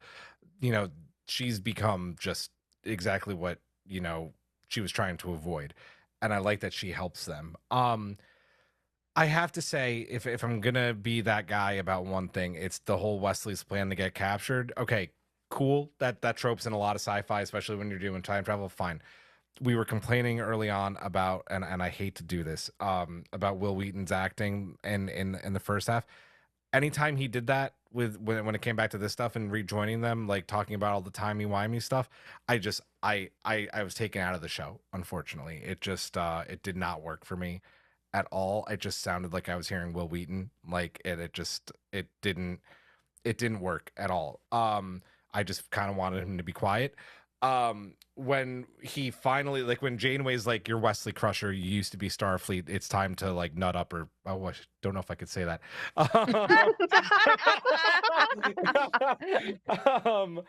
Oh man, It's I time guess to pull yourself up by your bootstraps. Wesley. Yeah.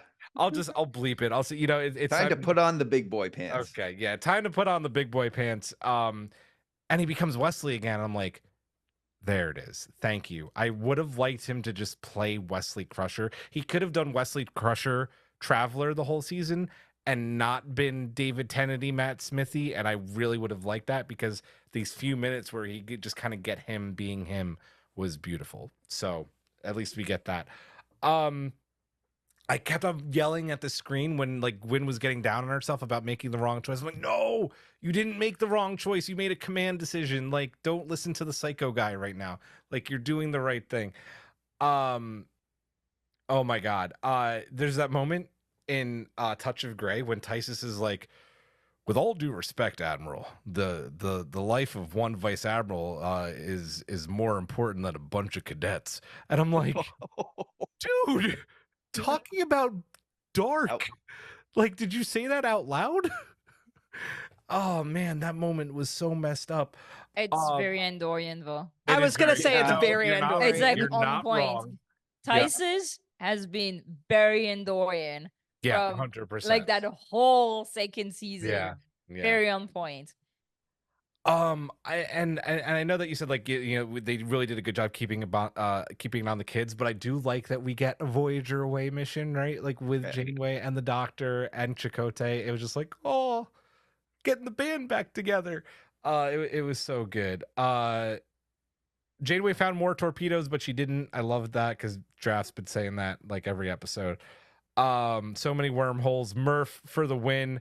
Gwendala, the final, like the round 3 of Gwendala versus Ascenia is one. It's just such a cool fight, and then you get like, I hate to talk about a good thing in the Rise of Skywalker, but like Ascenia gets the Rey moment where all of the, like, she gets all of the Jedi, right? Like Luke and Ahsoka, and they're like, "We're with you, Rey. We're here."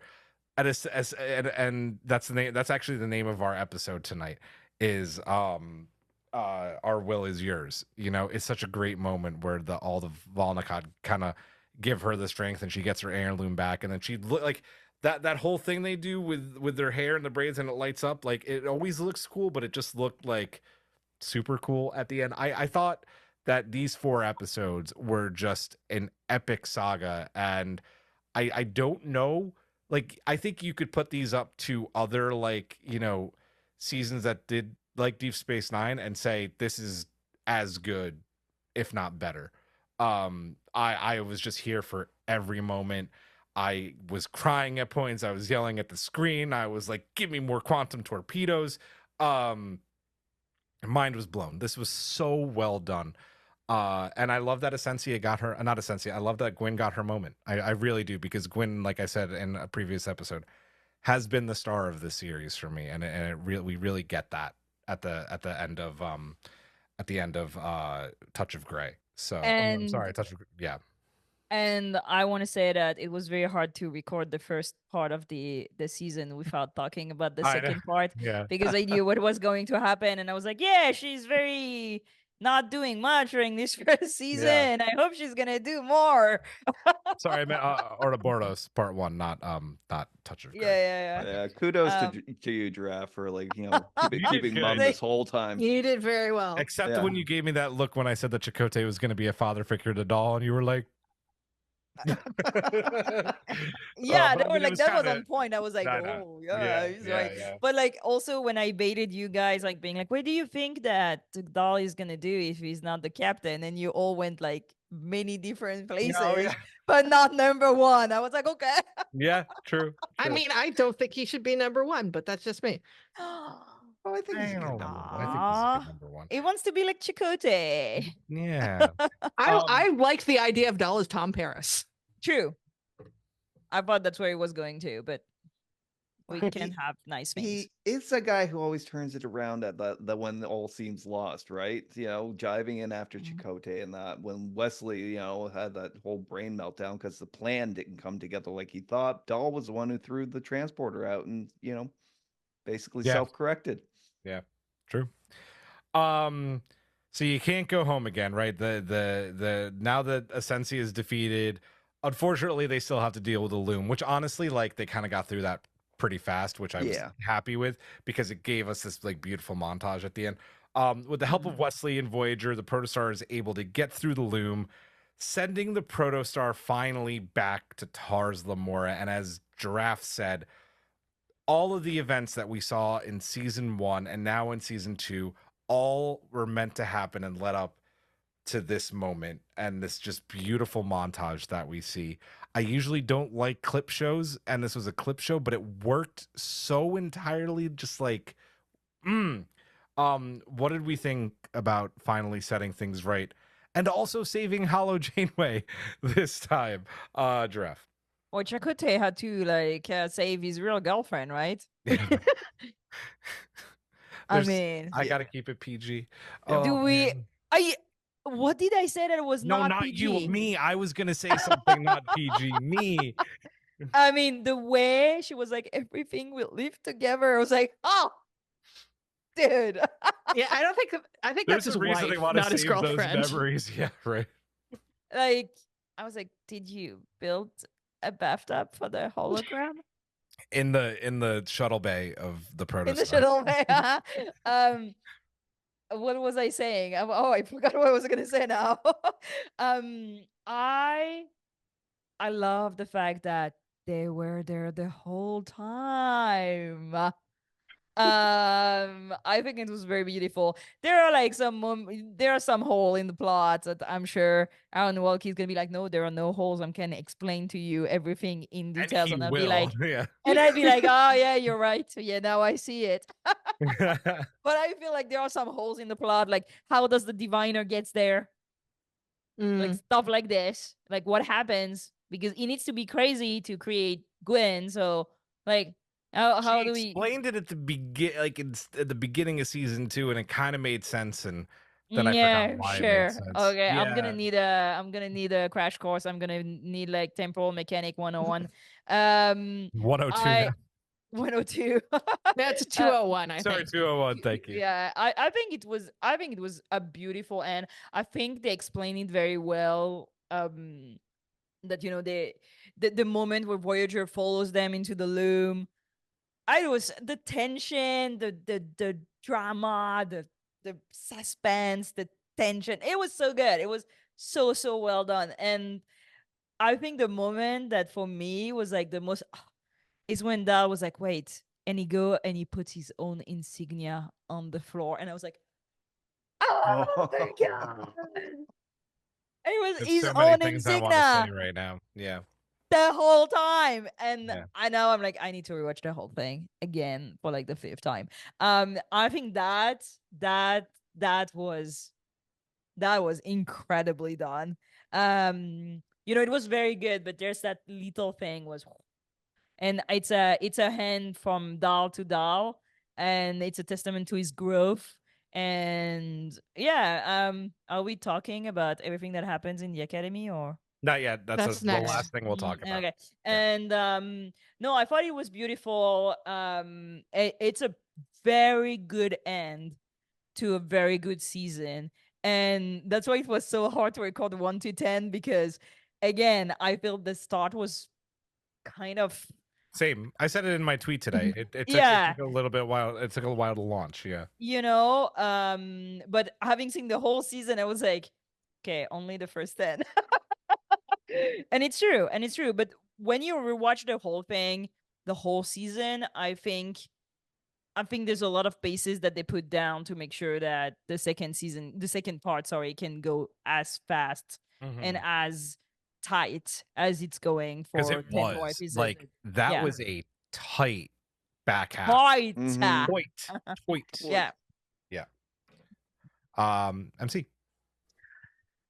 So I have no idea what's going to be happening with Prodigy. Obviously, there's been a lot of politics between Paramount and Netflix and everything.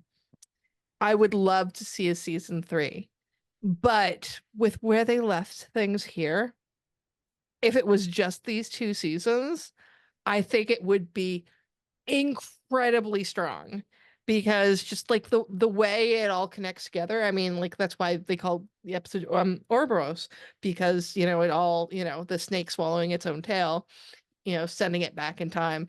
And I mean, we mentioned predestination paradoxes in the last episode, so we kind of foresaw that this whole thing was going to go down this way. I love the montage. I did not expect to love the montage as much as I did, because it does go on for a little while, but it needed to go on that long. It needed to show just a little bit from everything, to show that every little thing that the Protostar crew did led up to that moment, to them sending it back, and it was very, very beautiful. Yeah, agreed. Hawk? Yeah, I mean, like, the whole Ouroboros metaphor, yeah, great. But like, I think the strongest message is sent out, especially to kids, which is like, I love this, is that they didn't wait around for a hero to come and save them, and that in the worst times. I need a hero to save me. The message was that they saved themselves, and they literally, come full circle on it. That, and it's like, Doll with the thing handing down and Doll picking it up, and that. And you're right. Like, if we never got a season 3 in that, it is still like a great moment to end on for the series as a whole. And that, we've said it before, in that, we were a little, we were a little weak on the, on our reception to the first 10 episodes of the season and that, but this was, there was no weakness in this, this last half, not one bit. I think it was super strong. The writing was great. I love the experience. And I will say again, yeah, this is some of the best Trek we've, had in years, and not some of the tightest. Yeah. I loved every moment of this. I hate montages, and I love this montage. I also thought, again, we're talking about animation and sound design, just the whole animation of having the Voyager and Protostar going through this wormhole was just gorgeous the entire time. I'm going to totally rain on Draft's parade and steal everything that you just said, because in my notes I just have in all caps, Doll. I was crying so hard when he went wait and put that badge down. I was just like, I'm getting emotional now. It's just like, it's that moment where it's the full circle moment. It is the full circle moment. And then they could have just stopped there. They could have just stopped there, but they don't.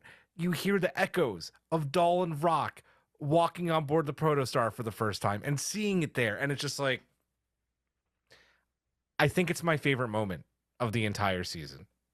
It's beautiful. It's poetry. It's just gorgeous. Man, I just I don't even know what to say. Like, it was so good. It was so good. Yeah, and Emcee, like what you just said about if we don't get a season 3, man, I'd love a season 3. But this is a great 2-part story, and I'd be fine if this was it. I mean, they did their best to set up that season 3, though. Oh no, they 100% did. That's very true. But like, you talk about putting the perfect bow on top of a story, and they did. Like, they really did. Another thing I forgot. Well, you know what? I'll save it for when we do our actual deep dives into the individual episodes. Let's talk about the finale, the last few moments of the season. A beacon of hope, right? Just as things are getting back to normal, right? Janeway retiring to her farm, Chaoktay taking command of Voyager, which is also, speaking of poetic, the kids back at Starfleet Academy, and then first contact day. We kind of know where we are in the timeline, and we get the synth attack on Mars. Immediately, you kind of go from the all good things back to like very military style uniforms, the one that we see in Picard season 1. The old comm badge is back. Federation turns very inwards. Janeway is recalled. Classes at Starfleet Academy canceled. But Janeway, and if we want to talk about some plot holes, I'm not sure like who she had higher up in Starfleet than Jellicoe, but like she had, I guess, a few more favors to pull, and she does, promoting the kids to like full-on full-bird ensigns, giving them the brand new USS Protostar with Holo Janeway now as the command training Holo, and Gwyn in command. We get that moment where Dahl's like, I made a mistake. It's been you all along. What did we think about almost like a very bittersweet ending, Giraffe? So first of all, I love the nod to Children of Mars. Yes. Which is a beautiful short track when they see the news. I think it's the same layout, but it was so good. And so I love that. I like that they're giving clear dates. 2383, like that, when they calculate, I was like, thank you, because it puts an end to like the constant rumination and constant like, what about this, what about that, I think it's this, I think it's that. Like, we know exactly where we are, and they're addressing the thing really like in their totality, which I really like, because usually we only get fragment of what's going on.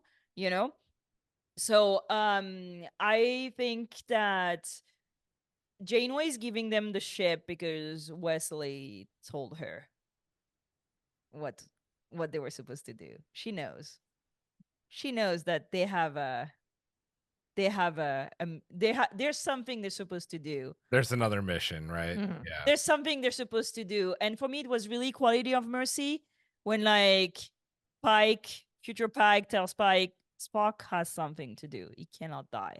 I think that's like something like this that Wesley told her, like in the same way that Pike told Pike, they're necessary to like a greater thing, a thing that is going to hold the Federation together. We don't know what, Red Directive style, Mhm. And I like that, and that's why she's giving them the Protostar, because Janeway is not giving them a full ship just because she likes them. Like, nuh-uh. I don't know. She might at this point. Like they saved the world twice. I know. Yeah, but I don't think she's like this way. Like I don't think she's like going to give you a Protostar because she likes you or you saved the world. Like, nah. I think she knows. I mean, she never promoted Harry, so exactly. So, so I like that. I like how they leave that open for season 3 in a very elegant way, because then they can tie up whatever they're supposed to do to any story of anything, which I really personally like. I also like that we finally get Janeway's like point of view on this event, on the Federation closing, because we always have Picard around this, and like the first episode of Picard, like season 1, when he gives the interview, was so powerful on that disgust that he has, and it was so good that Janeway also was here, and like we get to hear in Kate Mulgre's voice what she thought of this, because I think it's a very pivotal moment for like these storylines, and that we see the impact of this all the way to the 32nd century, right? And that's an era that I'd really like to know. Like the second season of Picard, with all the flows, were addressing something that always fascinated me. Like, what happens after all this, after the nebula, after the Romulan nebula, after the supernova, sorry, what happens after Utopia Planitia destroys, like what happens? I want to know in detail what's going on. And I want to say, with what you just said about having Janeway's voice there, I think you're absolutely right. It's a pivotal moment, because I think it's pretty safe to assume, with Picard literally retiring, like Jellicoe hinted at it, like that happened, right? He's done. Mhm. She's maybe one of the sole voices of reason in the Starfleet Admiralty, right? So imagine if she's not there. So it's like a blessing that she gets pulled out of retirement, almost. Yeah, because she's one of the last beacons bastion of like, that old Starfleet way, you know? And that's why it's important that, you know, she forms cadets and she keeps flying and so on, even if she wants to retire, bless her. But no, I really, really like that they really addressed the big chronology of Star Trek in these last moments, because even for the kids, if like it's not making a lot of sense, I think that's, first of all, it's a gateway to like our Star Trek. But for us, it's like, okay, so even if all these happen, there's still a ship somewhere exploring. And what does it mean? Like, you can link that to whatever you want. And I was already like thinking, like, what can they be doing? Because you know that whatever they're supposed to do has to do with something else in Star Trek. They're linking that to the greater story of Star Trek. So I'm very, very curious now. So we're gonna need a season 3. I'm really sorry, Netflix. You're gonna have to produce that. That's right. That's right. No choice. Emcee. I was not expecting Prodigy season 2 to be a prequel to Picard. Yeah. Not at all. And I mean, I should have, with the amounts of times they mentioned Admiral Picard and the evacuation of Romulus. I feel bamboozled. I just can't believe that I did not like pick up on that. Like usually I'm better about that. And especially it's not mentioned here in the outline, but I'm gonna mention it anyways because it was the point where I was bawling. Oh, I Wesley, talk about it, please. Yeah, Wesley getting to talk to Bev and meet Jack.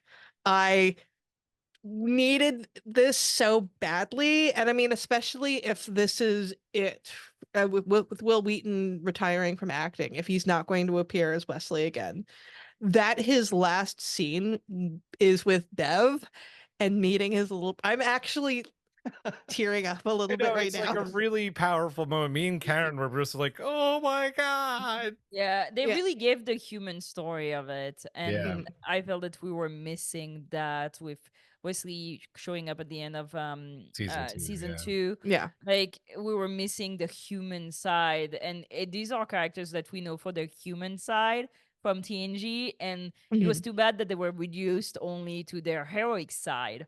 And that's good that they did that. Yeah, it touched me too. Also, I was like, oh my god. And for of sure, course, Bev like would have done it for sure. And we went immediately from that to the first contact day. So I'm bawling.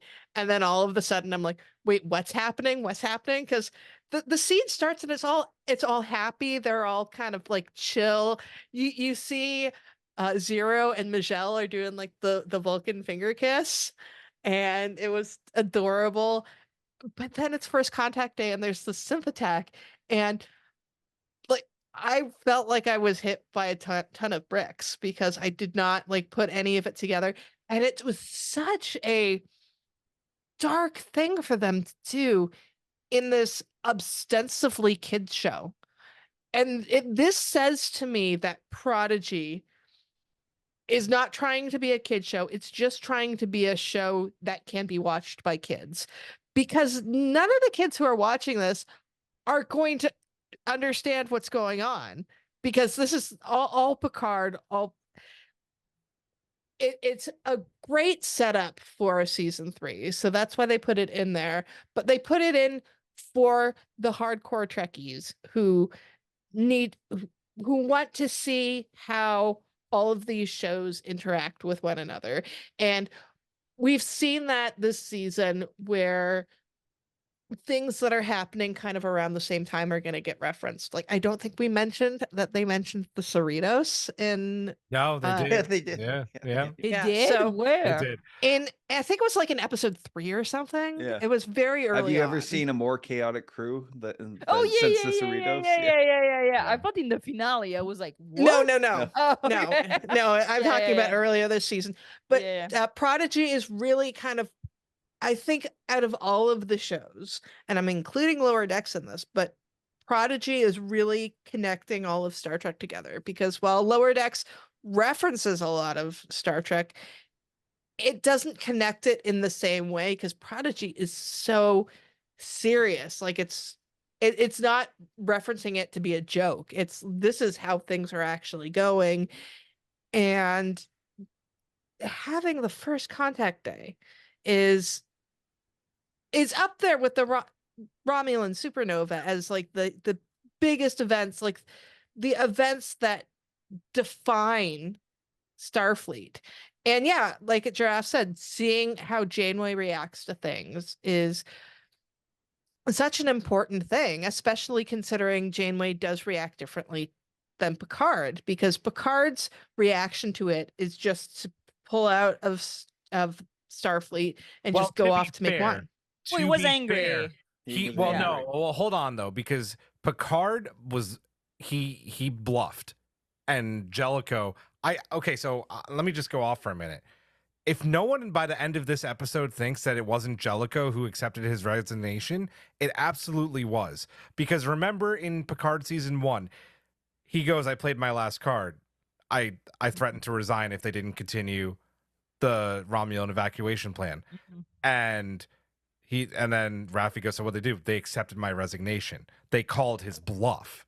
Right? 1000% Jellicoe. Yeah, exactly. Yeah. It was, and the way he so like callously says that to Jane, like in the room, about how Admiral Picard didn't take it very well. It's like, come on, buddy. We know that you accepted his yeah. So I don't want I just want to say for the record, like what Picard didn't go scurry to the vineyard willingly. Okay.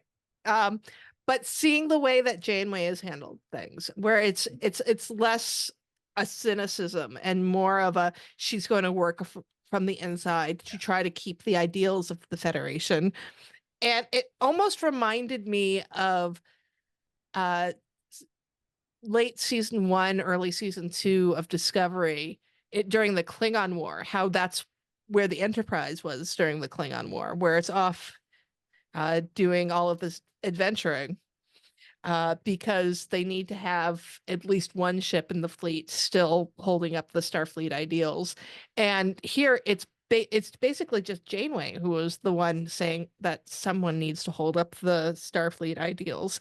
And I definitely want to see a season 3 of them running this ship, because I need to know for certain that these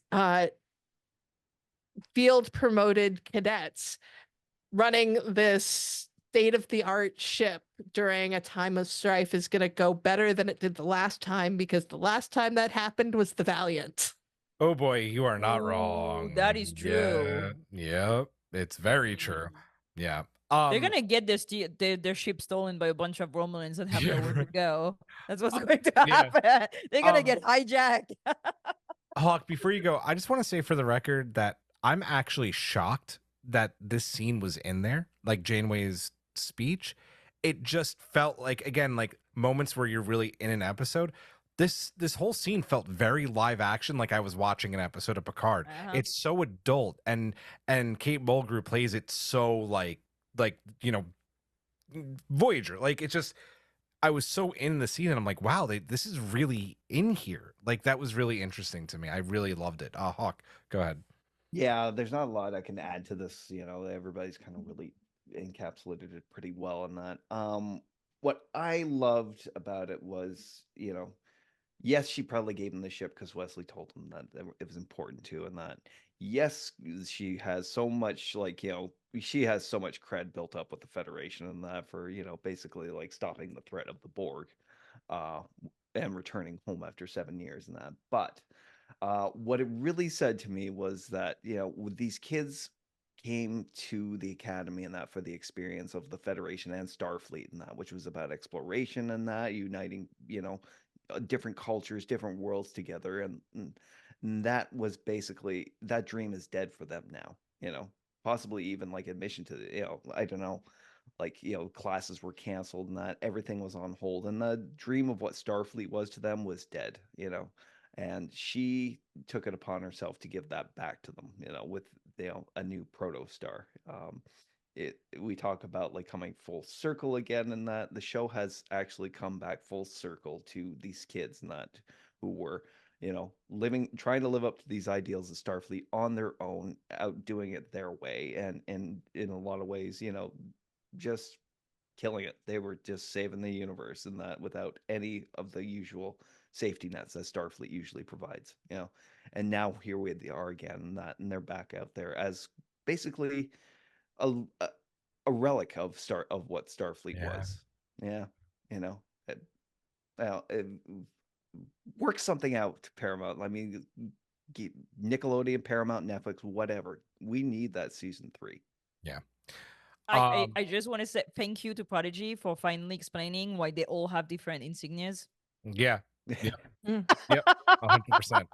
Yeah. I was like, that is a job well done. It Yep. was not necessary, but it gives us peace. So It does. 100% does. I actually, by going off everything you guys said, kind of said what I wanted to say. I already said, like, I was super emotional with the Bev Wesley scene. I'm gonna, since I already am like on fire about the things I loved about this, I'll put in one gripe.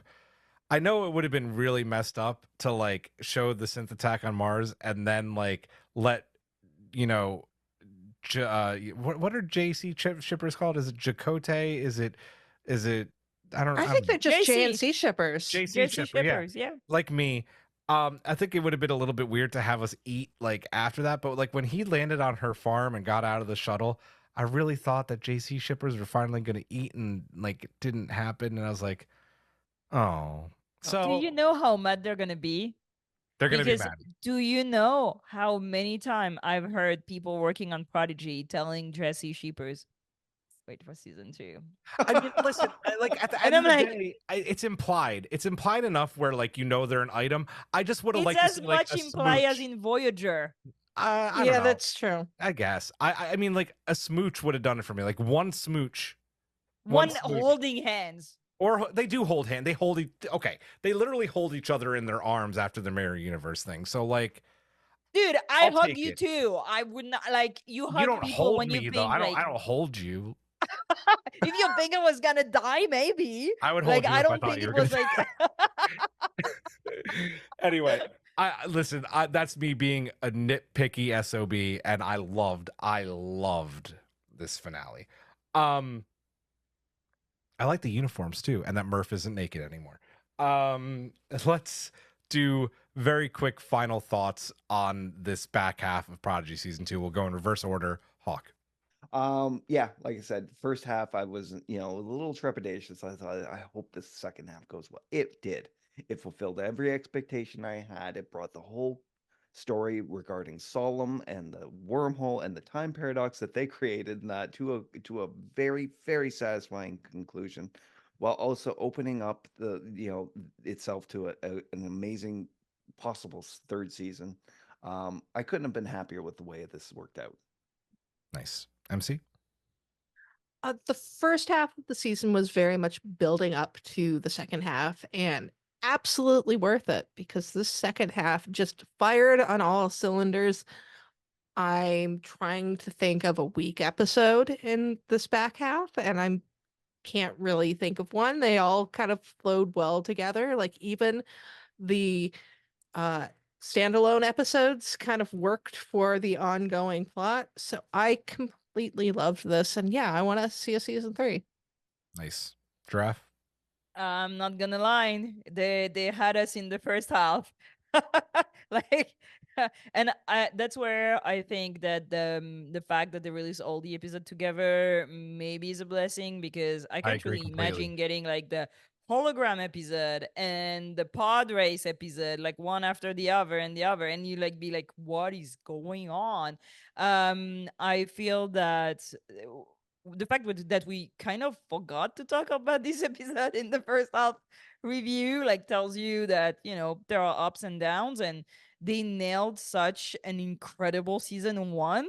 I mean, their season 2 is just as good, with weaker points, I'd say, maybe few hiccups, but that second half is incredibly well done. It's beautiful, it's emotional, it's gripping. There are stakes. I didn't know where it was gonna go until literally the end, and every time I rewatched it, I grabbed some new information that I I didn't really realize we're there. So yeah, I do hope that they get a season 3, and I hope people go fast Go fast. to episode 20.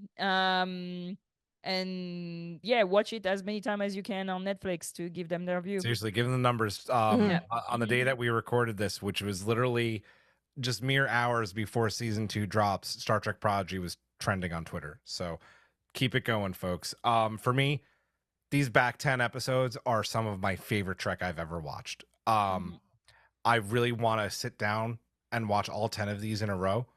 I split them between 2 days. I'd just like to do a 10 episode binge because I think it would be a wild ride.